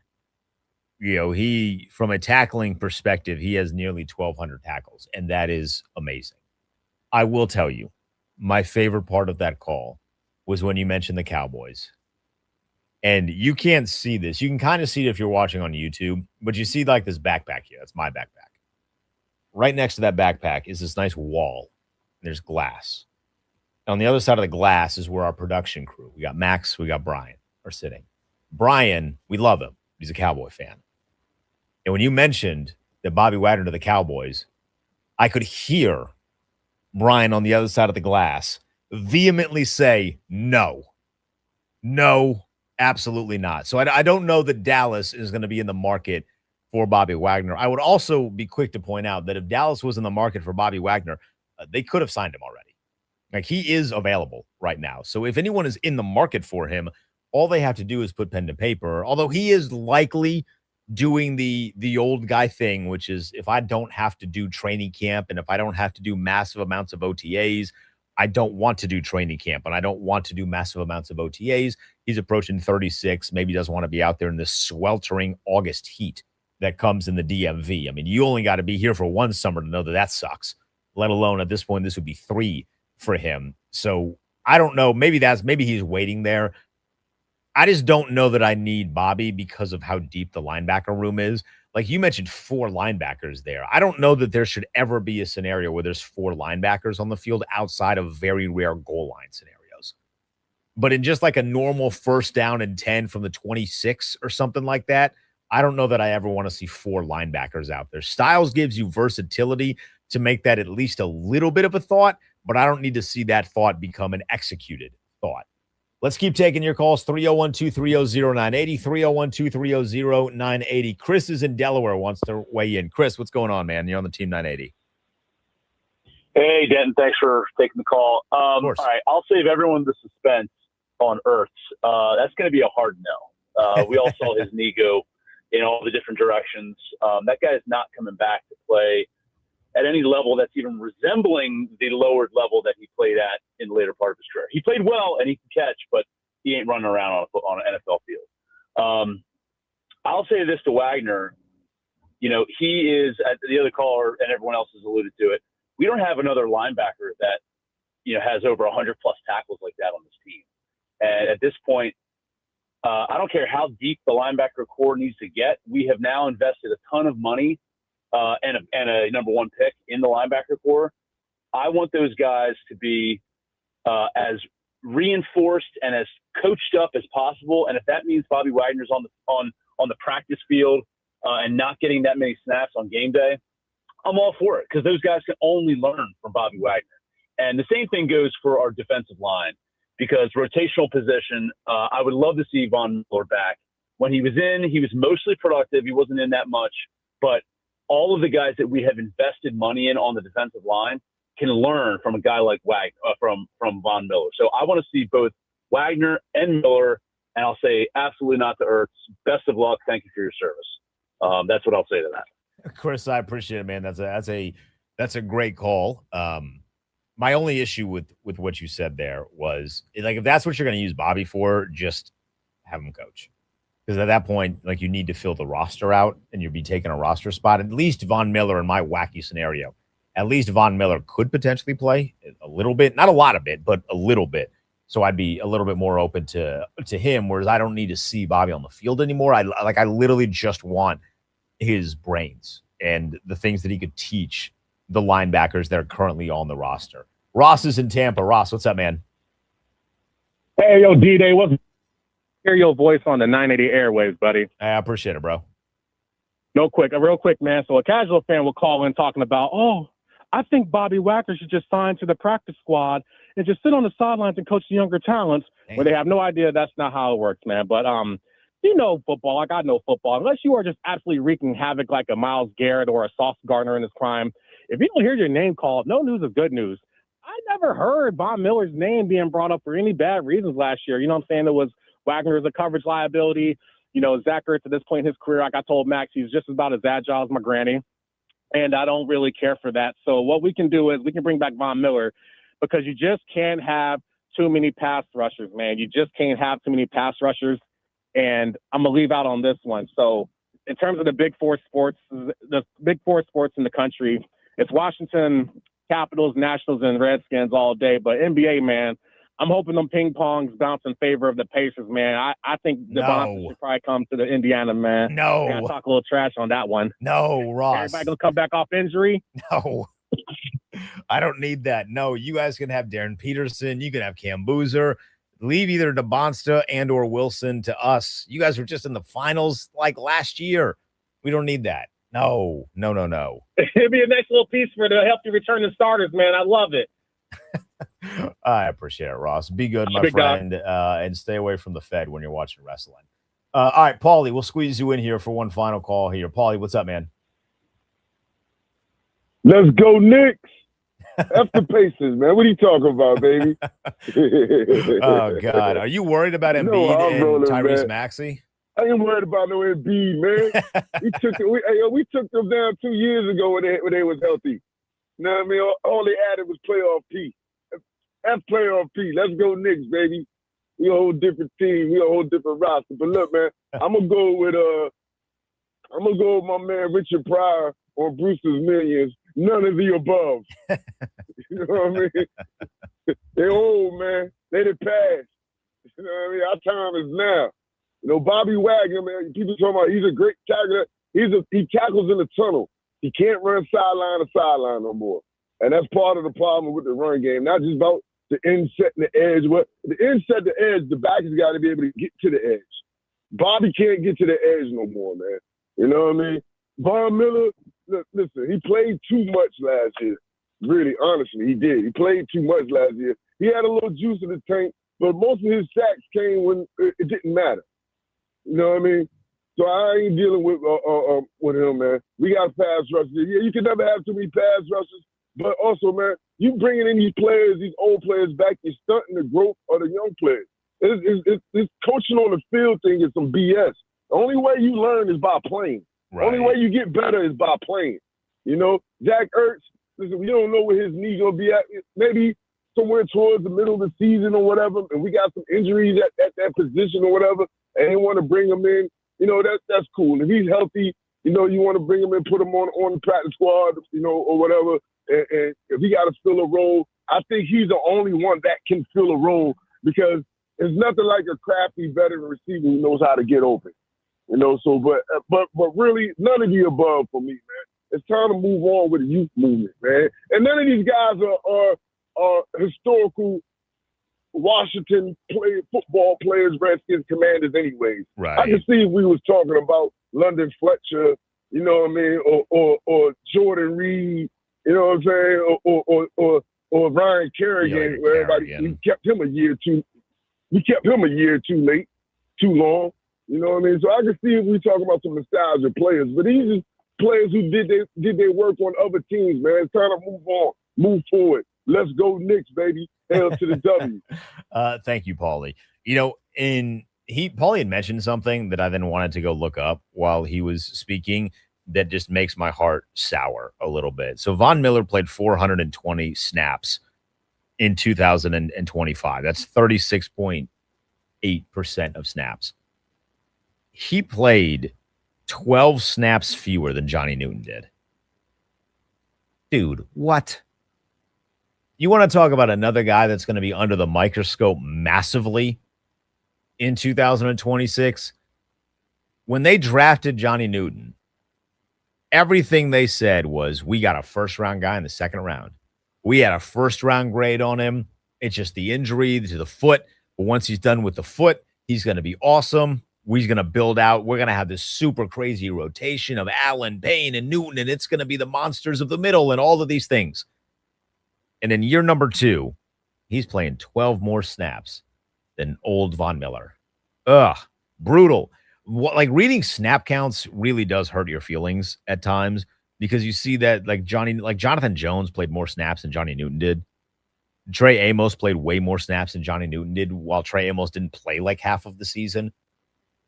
Jordan McGee is super far down on here, man. He played 364. Jordan McGee played 60 less snaps almost. 56 to be, or 54 to be exact. But he played almost 60 less snaps than Von Miller did. They got to get better with the young players. So I understand Paulie's point of you don't get better by not playing, like you have to go play football. Totally understand that. That's why I want all these dudes to coach. I just want them to be around. You don't even have to coach. Can we just get you as an assistant? Right? Like you don't got to go to games unless you want to go to games. You ain't got to wake up early. Like I just want you around so that you can talk to people. An analyst. That's what I'm looking at, the word. An analyst, which is basically a coach, but then you kind of get around some of like the legalities of having too many coaches on your staff. I just need these dudes to be analysts. If like a Von Miller's an analyst, or if a Bobby Wagner's an analyst, and they're just pumping into the young guys the knowledge, then that'd be great. But you know, reading these snap counts, man, like this is a tough list in looking. And I know some of it was injuries, but McGee only playing 360 snaps when he was healthy the entire year or a majority of the year, brutal. Johnny Newton only playing 432 snaps when everyone was hurt, it felt like, on the defense. I mean, brutal, man. There is not a game. There's one game where Johnny Newton played. There's 2 games, rather. 2 games where Johnny Newton played more than 35 snaps, and both of them were the final 2 games of the year when you were playing for nothing. He played 56 snaps against Dallas on that Christmas Day game, which is only 60% of the snaps, which is terrifying for how many offensive plays that Dallas ran in that one. And then he played 38 snaps, which is just shy of 60% in that final game against Philadelphia. But that's it, man. Like, you need more from him. There's a lot of pressure on guys like Ben Sinnott and Johnny Newton in year number 3 to make, like, just some sort of jump. Just make some sort of plays. Like, let's just be happy when you're on the field because you're making plays on the field. I really thought last year was going to be a good year for Johnny Newton, and it was more of the same. I'm Denton Day. I'm sitting in for Kevin Sheehan. Ben Standing joins us next on the Team 980.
It's the Kevin Sheehan Show.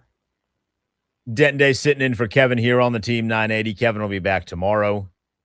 It is high noon on a Monday, which means we are joined by Ben Standing, like we are each and every Monday, Friday, and if we're being honest, Ben, you're probably going to be on tomorrow too.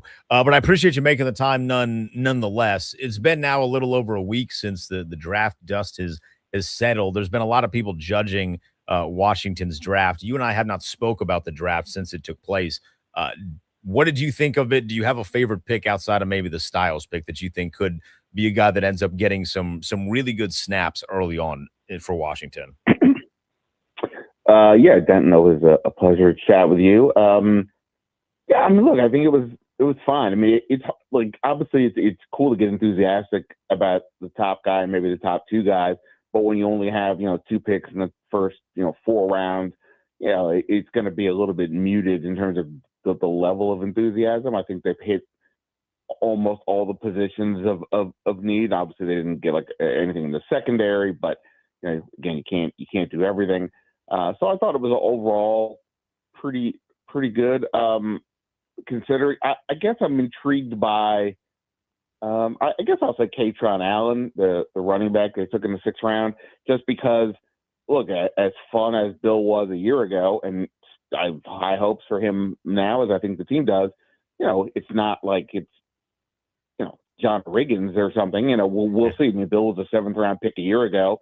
Now we're talking about a 6th round pick who had more success at the college level. So I am just curious to see what he can do. At a minimum, he brings them sort of that power element, which could be a good fit with where Bill is on the early downs and Rachaad White on the passing downs. So I think for 2026 purposes, it could be helpful. And then beyond that, yeah, I'm curious to see what the potential ceiling is. Ben Standing with us here on the Kevin Sheehan Show. Denton Day sitting in for Kevin here. I think Katron could be really, really good really early. Were you surprised that they didn't address the cornerback position at all? Yes and no. I mean, look, I thought they could take Mansour Delane at 7 if he was still sitting there. So that would obviously have been that. But I know, like, and that was like my, like, when I was playing out the mock drafts, I just didn't know if Styles would be there. And if he wasn't, Delane to me seemed to make the most sense in terms of what Adam Peters had been looking for from an athlete perspective. Obviously, it's a premium position. But I wrote the other day about how, if you look at what they've kind of done all offseason, they spent bigger money on the front 7, and not that they didn't add some pieces in the secondary, but, adding Amik Robertson is not the same as adding, the guys they did, the defensive line or a linebacker.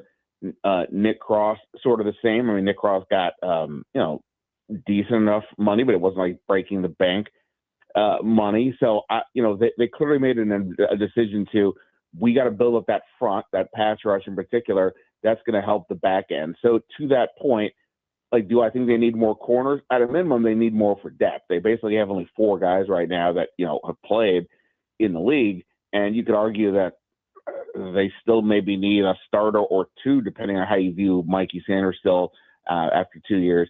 But so I'm a little surprised to that end. But again, you can only do so much.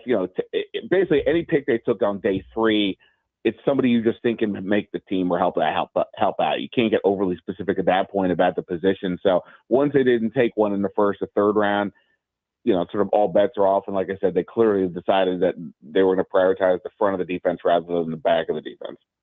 Now, I personally would answer this question with a no, but because they need more corner depth, is there any potential that they make the call to Trayvon Diggs? Well, I think you have to at least consider it, right? I mean, not only does he have, the ties to Dan Quinn from their Dallas days, he's got really good size, and that's one thing this room lacks, at least among the top guys. They don't have any big guys there. The question for him is going to be, hey, what, where are you at? Both, physically, mentally, obviously for Dallas to have released him the way they did, says something about how that whole situation deteriorated.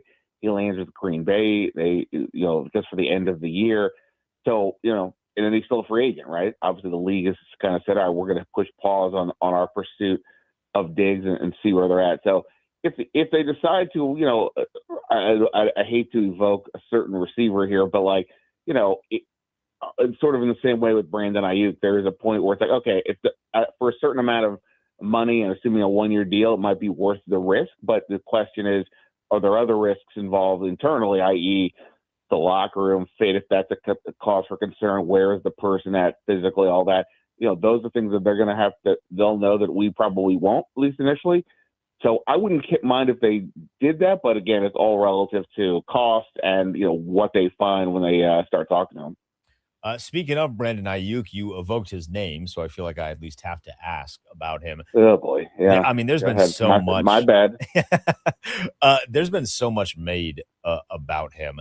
If you had to guess, is he still with the 49ers by the first day of training camp? I guess I'm not sure, like what. Like it seems from the outside that a trade for him is unlikely, right? I mean, so this is something I wrote about the other day, like how the entire discussion of him is Brandon Ayuk coming to Washington. If you're telling me no other team is involved, forget the fact that the contract, you don't want to, it would have to be renegotiated and all those kinds of things to make it palatable for Washington. What is the incentive? There's nobody else bidding on this guy based on all the reporting that nobody else has mentioned ever, right? So if that's the case, at some point, the 49ers just have to decide what are we doing here? Are we just being, a little bit petty, or do we really, really think we can get something out of it? So start a training camp. I don't know. You'd like to think this thing is resolved unless the 49ers are just like, nah, screw this guy. It cost us in multiple ways. We're just going to ride this out. But I would guess start a training camp, you would think he would be somewhere else. And it feels like here. I mean, I guess – like I would trust Adam Peters knows enough about him. I mean, obviously Jaylen is going to make a big push for him because they're boys. If he's still talking to him, which apparently we don't know who talks to Brandon Ayuk anymore. Agent gone, friends gone. I don't know. Some of the narratives that are coming out are just very odd to me. Yeah, look, I mean, the entire point of any rationale for saying this makes sense for Washington comes down to Adam Peters in particular, having, helped draft the guy, having been around the guy, presumably, maybe he's not talked to him directly because, he's still on another team, but, in some way, shape, or form, they have a feel for where he's at, and he feels confident that he's going to be able to help. Yeah, I mean, it is the ultimate in Adam, let Adam cook kind of deal, right? If we're going to go with that. The Jaylen part, sure. I mean, if somehow Jaylen said don't do it, that would be obviously a huge red flag. Assuming Jaylen is saying to do it, that only goes so far with me. I mean, look, they played together, in 2019 right? So it's or 20, yeah. So it's not like, it's not like it was a minute ago. Obviously, they've kept in touch, but Ayuk's erratic behavior. Just forget that he hasn't played in a while following a knee injury and all that. But his just erratic behavior off the field to me would be a huge question. And even if this is a base level, he signs a 4-year, $120 million contract and then proceeds to blow it up, seemingly for just nothing other than just not showing up anymore to practices, to being around the team. That's nuts. I mean, he was already practicing again, or not practicing, but he was rehabbing. It looked like he was getting closer to being activated when everything kind of fell apart. So, and this, the Niners, stripped away guarantees from the contract, and there was no push to even fight it from Ayuk or the union. So something clearly is going on here beyond just, a disagreement with the team. So if looking through all that, Adam Peters still says, let's do this. I mean, I don't know what to do other than to say, okay. But again, to me, just the red flags just are seemingly way too much to make a move on this. Ben Standing is with us here on the Kevin Sheehan Show with Denton Day sitting in for Kevin. So if Brandon Ayuk is not here, we'll just say, hey, he's not going to be here. So you're just looking at the roster as it is. How much better are they offensively from a talent standpoint than they were last year? Yeah, it's interesting, right? I mean, you could look at the receiver room as it stands right now and then compare it to the 2024 group, and it's pretty similar. I mean, obviously the De'Ami Brown part of it is there, but it's similar in the sense of you've got a bunch of guys who are sort of,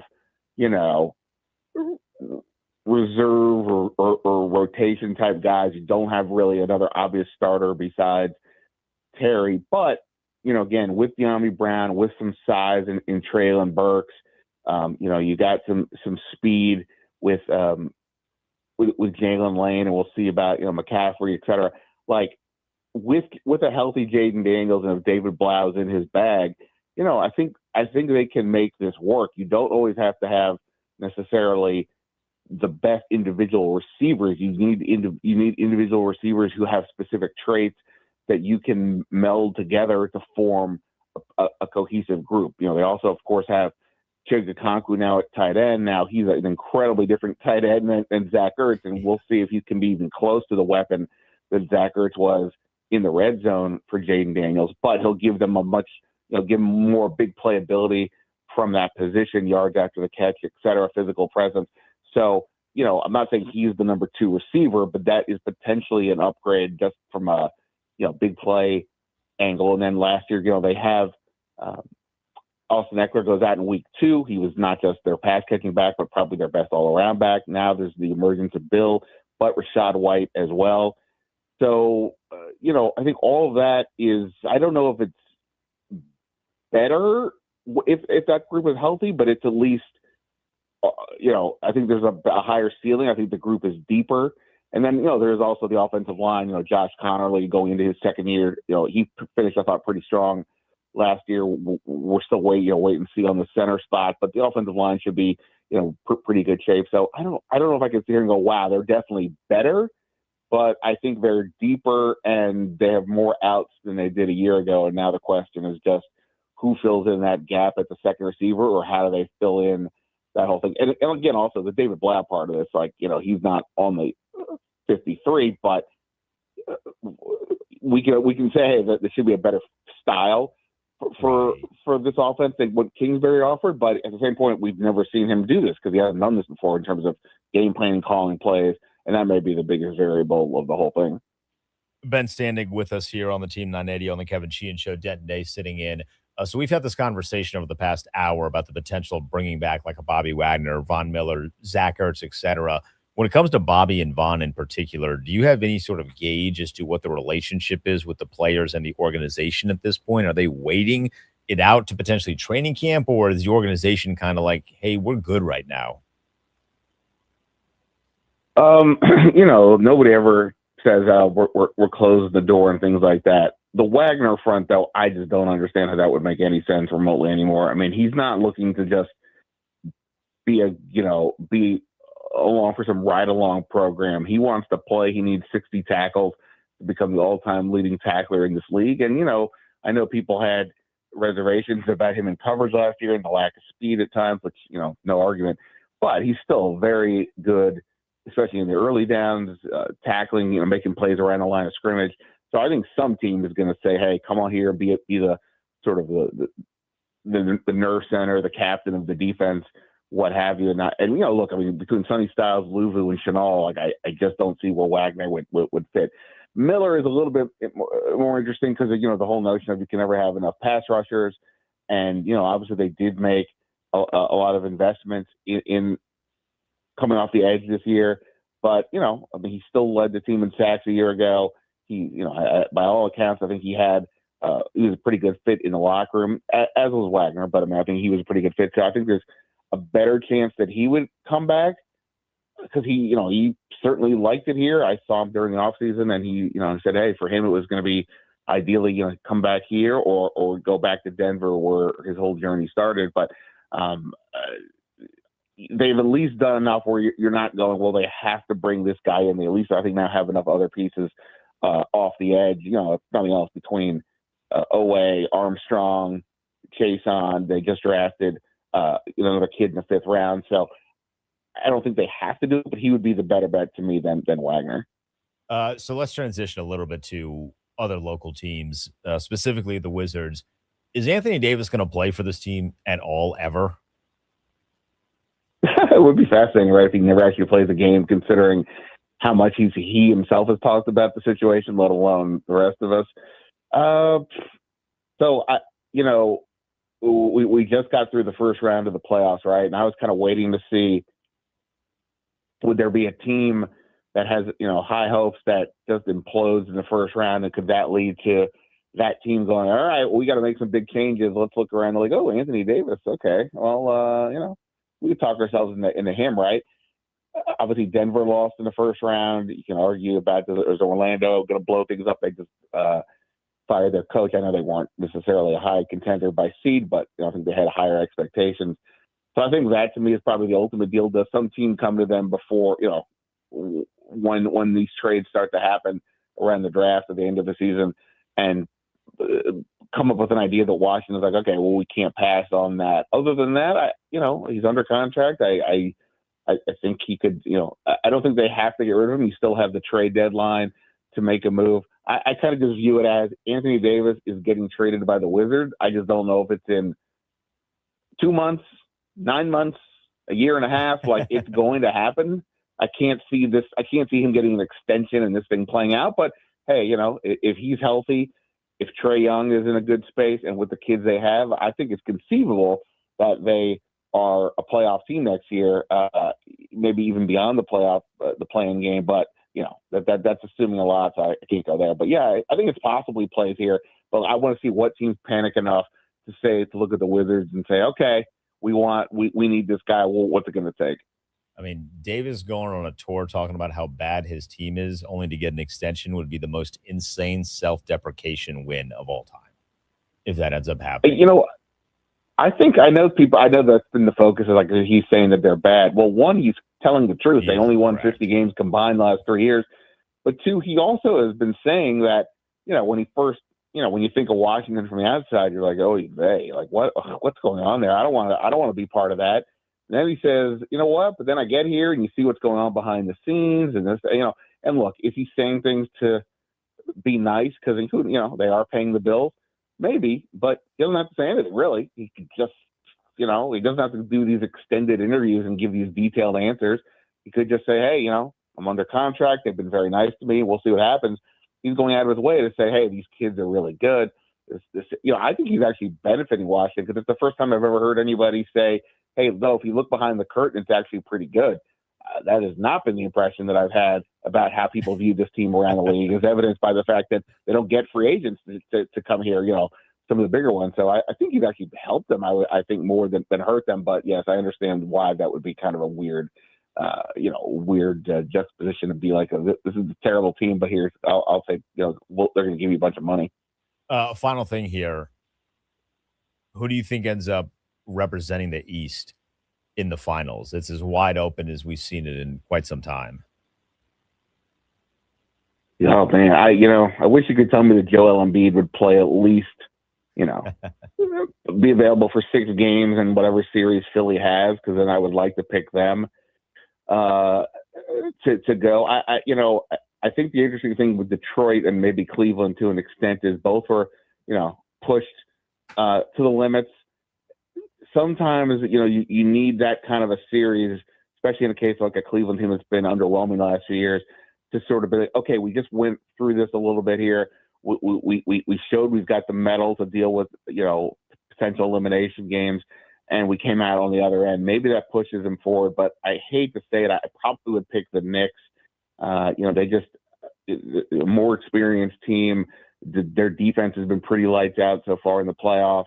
I don't really trust Mike Brown, but look again, I think Philly wins this series against Knicks if you tell me Embiid plays at least 5 full games, but I can't make that bet. So I probably would say the Knicks would be my best bet to get out of the East. I'm going to have to bet Philly. You're right. It severely depends on Embiid, but I don't know. I just don't trust the Knicks for whatever reason. Ben, appreciate it as always. Oh, I don't either. Yeah, there's no one to trust in the East. It's so wonky, but I kind of love it. Yeah, it'll be fascinating. So yeah, I just want whoever comes out. I just want it to be the best team that gives, presuming it's OKC or maybe the Spurs a shot. Right. The worst thing you want is a boring final. So hopefully it's a team that can give them something, and that's also probably the Knicks for me. Plus it would be fun to see Madison Square Garden in the finals. Yeah, it would be jumping out there. Ben, appreciate it as always, man. Thank you. Thanks, Dan. That is Ben Standing. He joins each and every Monday and Friday here on the Kevin Sheehan Show. Sean Devaney is going to be with us in about 10 minutes. But coming up, we'll do some Denton's Daily News with one particular story that actually drastically impacts this show. I'll share that with you next. Don't go anywhere.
It's the Kevin Sheehan Show. Denton Day sitting in for Kevin here on the Team 980. We'll get to Sean Devaney coming up here momentarily. But first, we got to get to a little bit of news. And to do so, let's do some Denton's Daily News.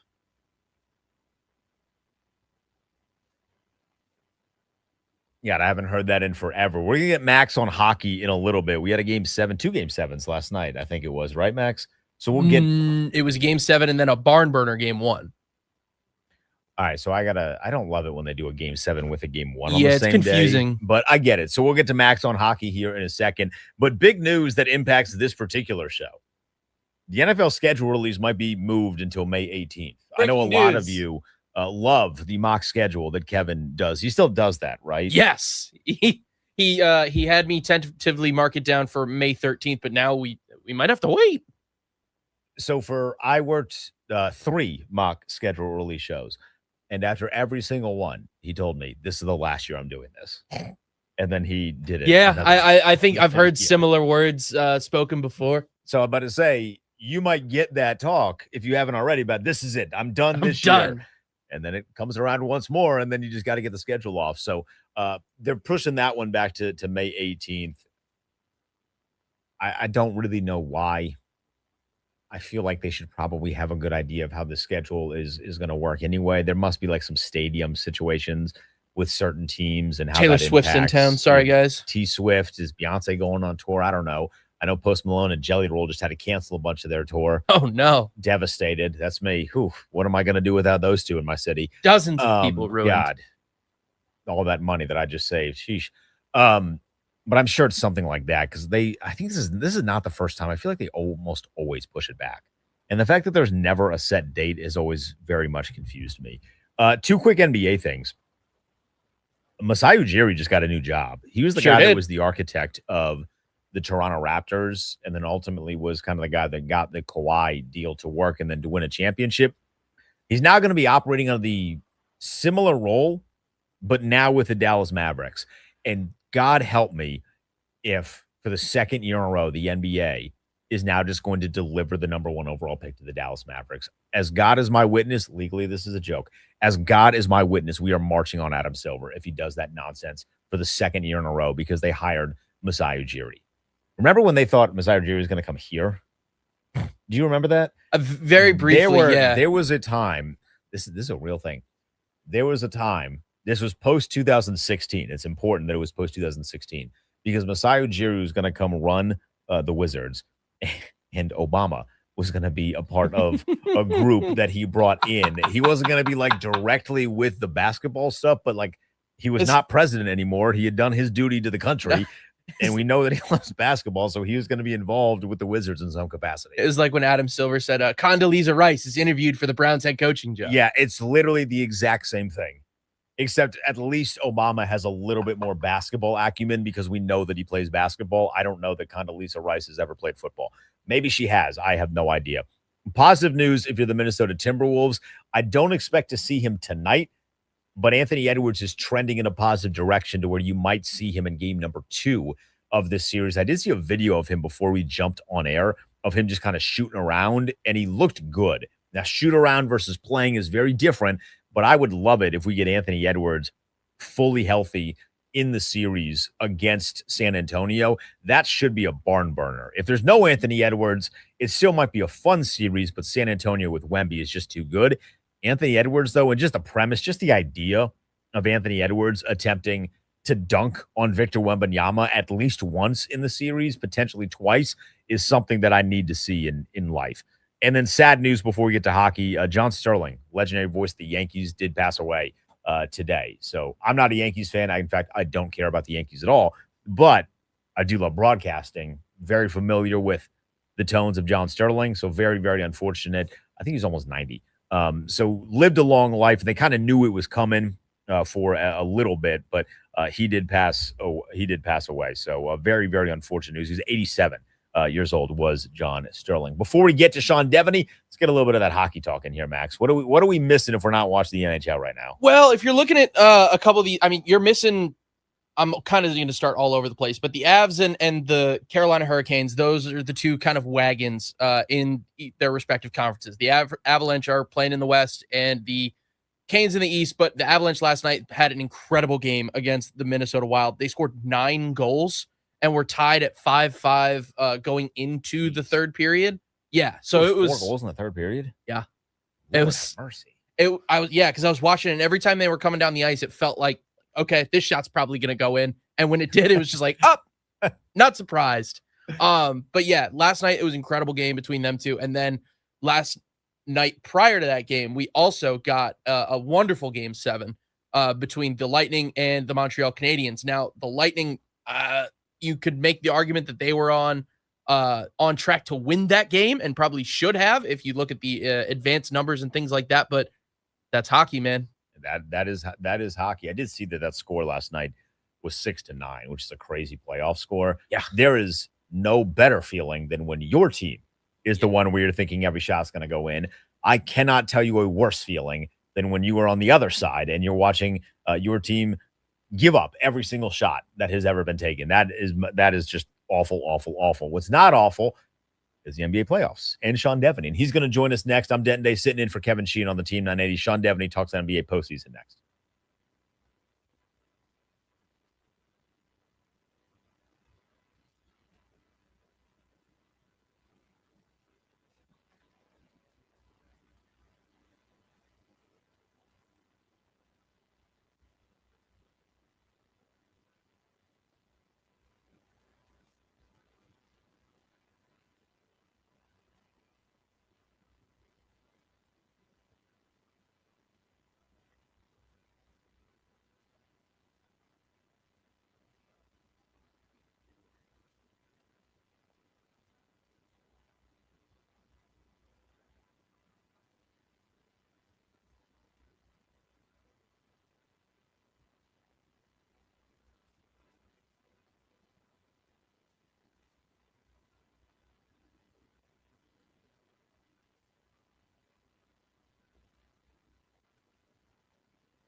It's the Kevin Sheehan Show with Denton Day sitting in for Kevin here on the team at 980.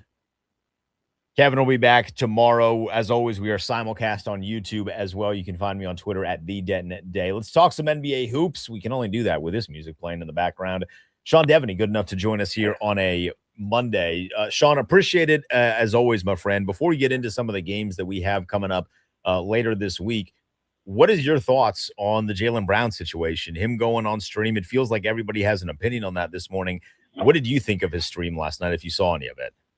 Well, I think there were two things that stood out. I'm here in Boston, so I kind of hear all this stuff when it happens, and it's a little weird that it gets so much reaction. He's become sort of a polarizing guy, which is strange because he was a pretty quiet guy. He's a very smart man. And always has been, but has been pretty quiet. I think this year he sort of stepped forward and took a little more of a leadership role, and so he's been more vocal. And he does these streams pretty much, it seems like after every game. He's been doing it all year. And the two things that he said that stood out were, one was, this has, been my favorite year, which a lot of people took offense to because it indicates that he's more interested in his own personal goals and achievements than the team, because the team lost in the first round of playoffs. And the other thing is he was pretty much unloaded on the NBA refs and said there's an agenda against him, which I'm sure he'll be hearing from the league office about. So, two things that are pretty strong. And I'm in his corner on both, frankly. When he said this was his favorite year, and he's been saying this throughout, this is not the first time he said this. And just because they lost in the playoffs doesn't change the fact that he has, put himself into some uncomfortable positions by being more of a leader, by talking more to the younger guys, and they have a ton of young guys on this team. So I think that's more where he was coming from on that. I don't have a problem with that. I don't think he necessarily meant I'm glad we lost in the playoffs, or me being in the MVP conversation is more important than the playoffs. So I think people kind of took that the wrong way. And the stuff with the refs, he's called for 10 offensive fouls in the playoffs, and the next person on the list, it's usually big guys who are on the list, but the next person on the list is 5. So he's gotten twice as many offensive fouls called against him in the playoffs than anybody else. So he kind of has a point there. Like I said, he's going to hear from the league office, but I thought, if you really look at what he said, I don't think it's as bad as people make out. But that's sort of the world we live in, right? Is that people are going to find the worst of it. Do you think that is there talk, rather, since you're in Boston, is there talk of them blowing up the duo of Brown and Tatum, or are they going to try and just add more pieces to those two? I think it'll wind up being the latter. I think that they're both still young enough and early enough in their contracts where they don't really have to go that route right now. But I think it's on the table. I think it's definitely on the table. I don't think they'll do it for Giannis. Just given his injury history and his age, and you don't want to make a move like that and get yourself older, and that's what that would do. So I don't see that happening. But I think there's certainly a possibility that they'll entertain that. I think that there's moves that they'll make before that, though. I think that they'll try some tinkering around the edges here, and kind of bring this group back and give it another run, and make a determination if it's not working after that. But I don't think that, given everything that happened this year with the Tatum injury and all that, I don't think that's going to be their first reaction is trading Jaylen Brown. So before we get into some of the games, Masai Ujiri takes a role in the front office of the Dallas Mavericks. Is there any surprise that he is back, or did people kind of assume that he would eventually make his way back once he left Toronto? I think there's some surprise that it's Dallas. He when he left Toronto, he wasn't quite on top of the world the way he had been a couple years earlier, but he's still left with that kind of reputation that he could kind of have his pick of jobs when they came around. And the fact that he took the Dallas job, I'm imagining, I don't know for sure, but I'm imagining there's a pretty good payout. They've been very aggressive in trying to find people to take that role. Bob Myers, the old Warriors GM was sort of the apple of their eye, but they couldn't quite get him. They wanted to get Tim Conley from Minnesota. That didn't work out either. So, he wasn't their number one choice, but he's still a guy with a great reputation.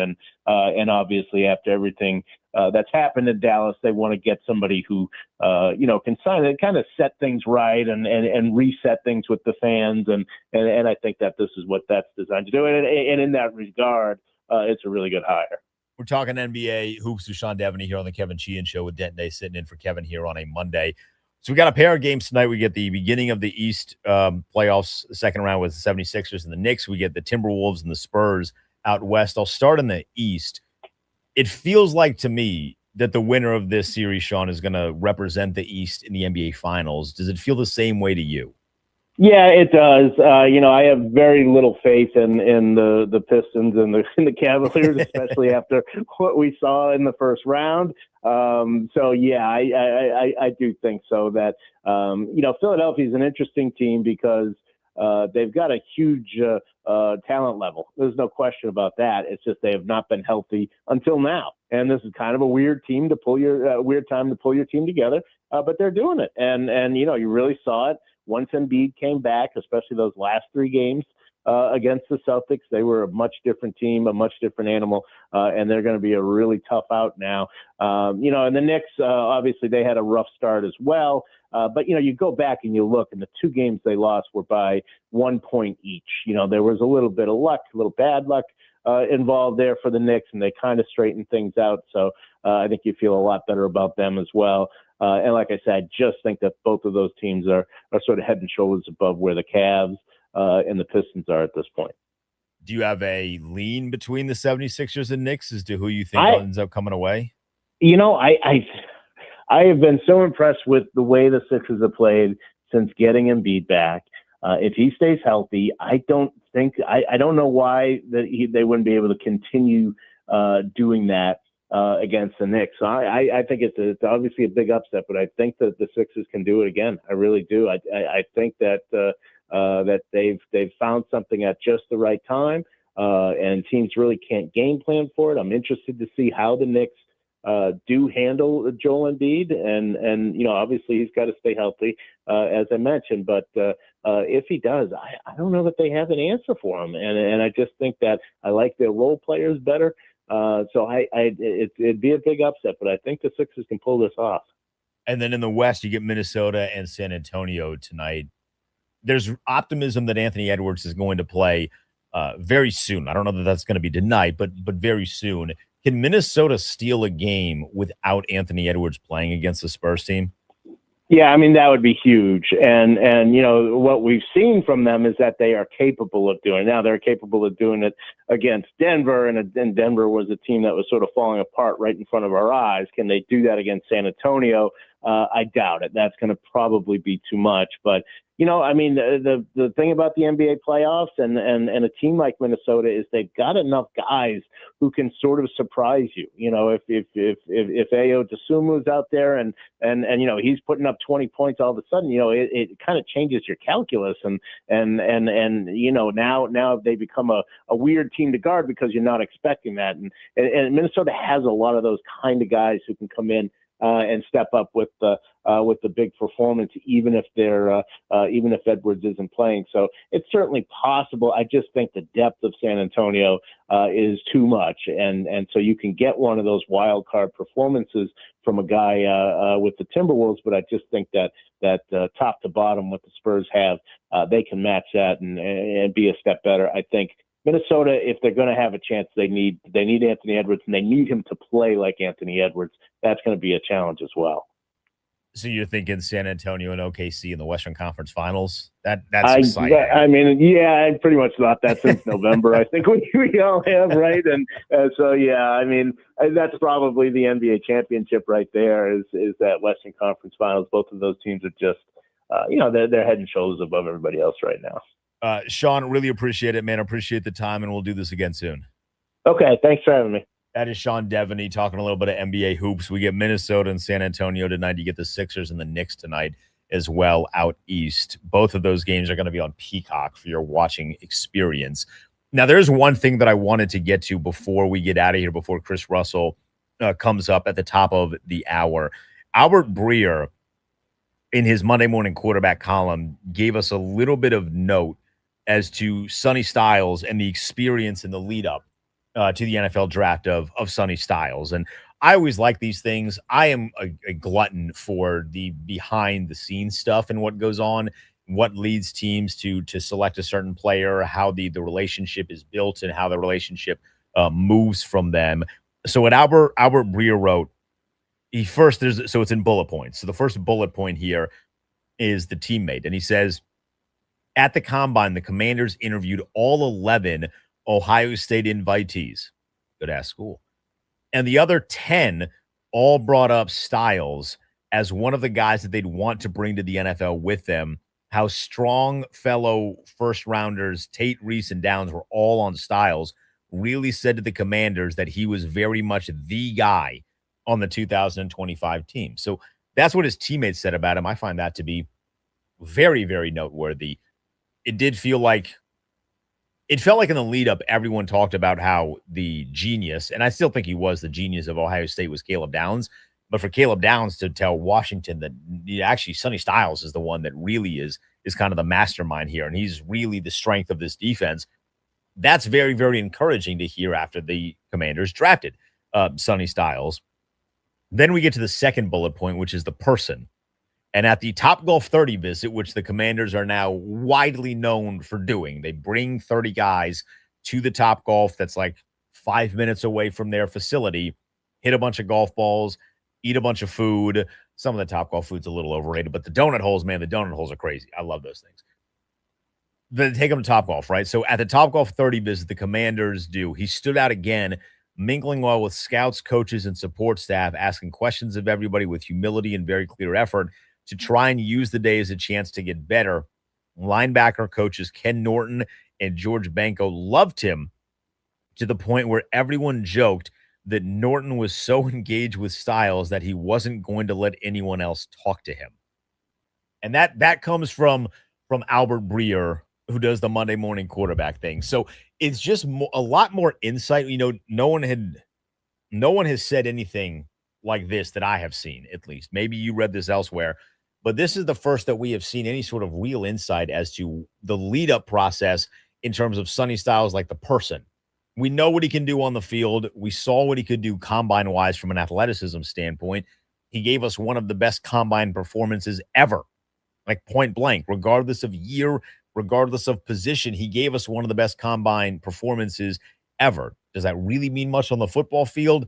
No, but you match that with the film and then clearly with the behind the scenes and the people stuff. He's a really impressive dude, man. And if he is going to end up being the face of this defense for years, if not decades to come, it sounds like from these two excerpts in an article that's exactly what you are looking for. You want a guy that is going to, one, be such a good leader that all 10 of his teammates, both on offense and on defense, praise and gush about him as a leader. I don't know that Washington asks that question of everybody that they talk to at the combine. I think Ohio State is in rare form because they were so damn good and because not everybody has 11 guys that are going to be eligible to get drafted on a year-to-year basis.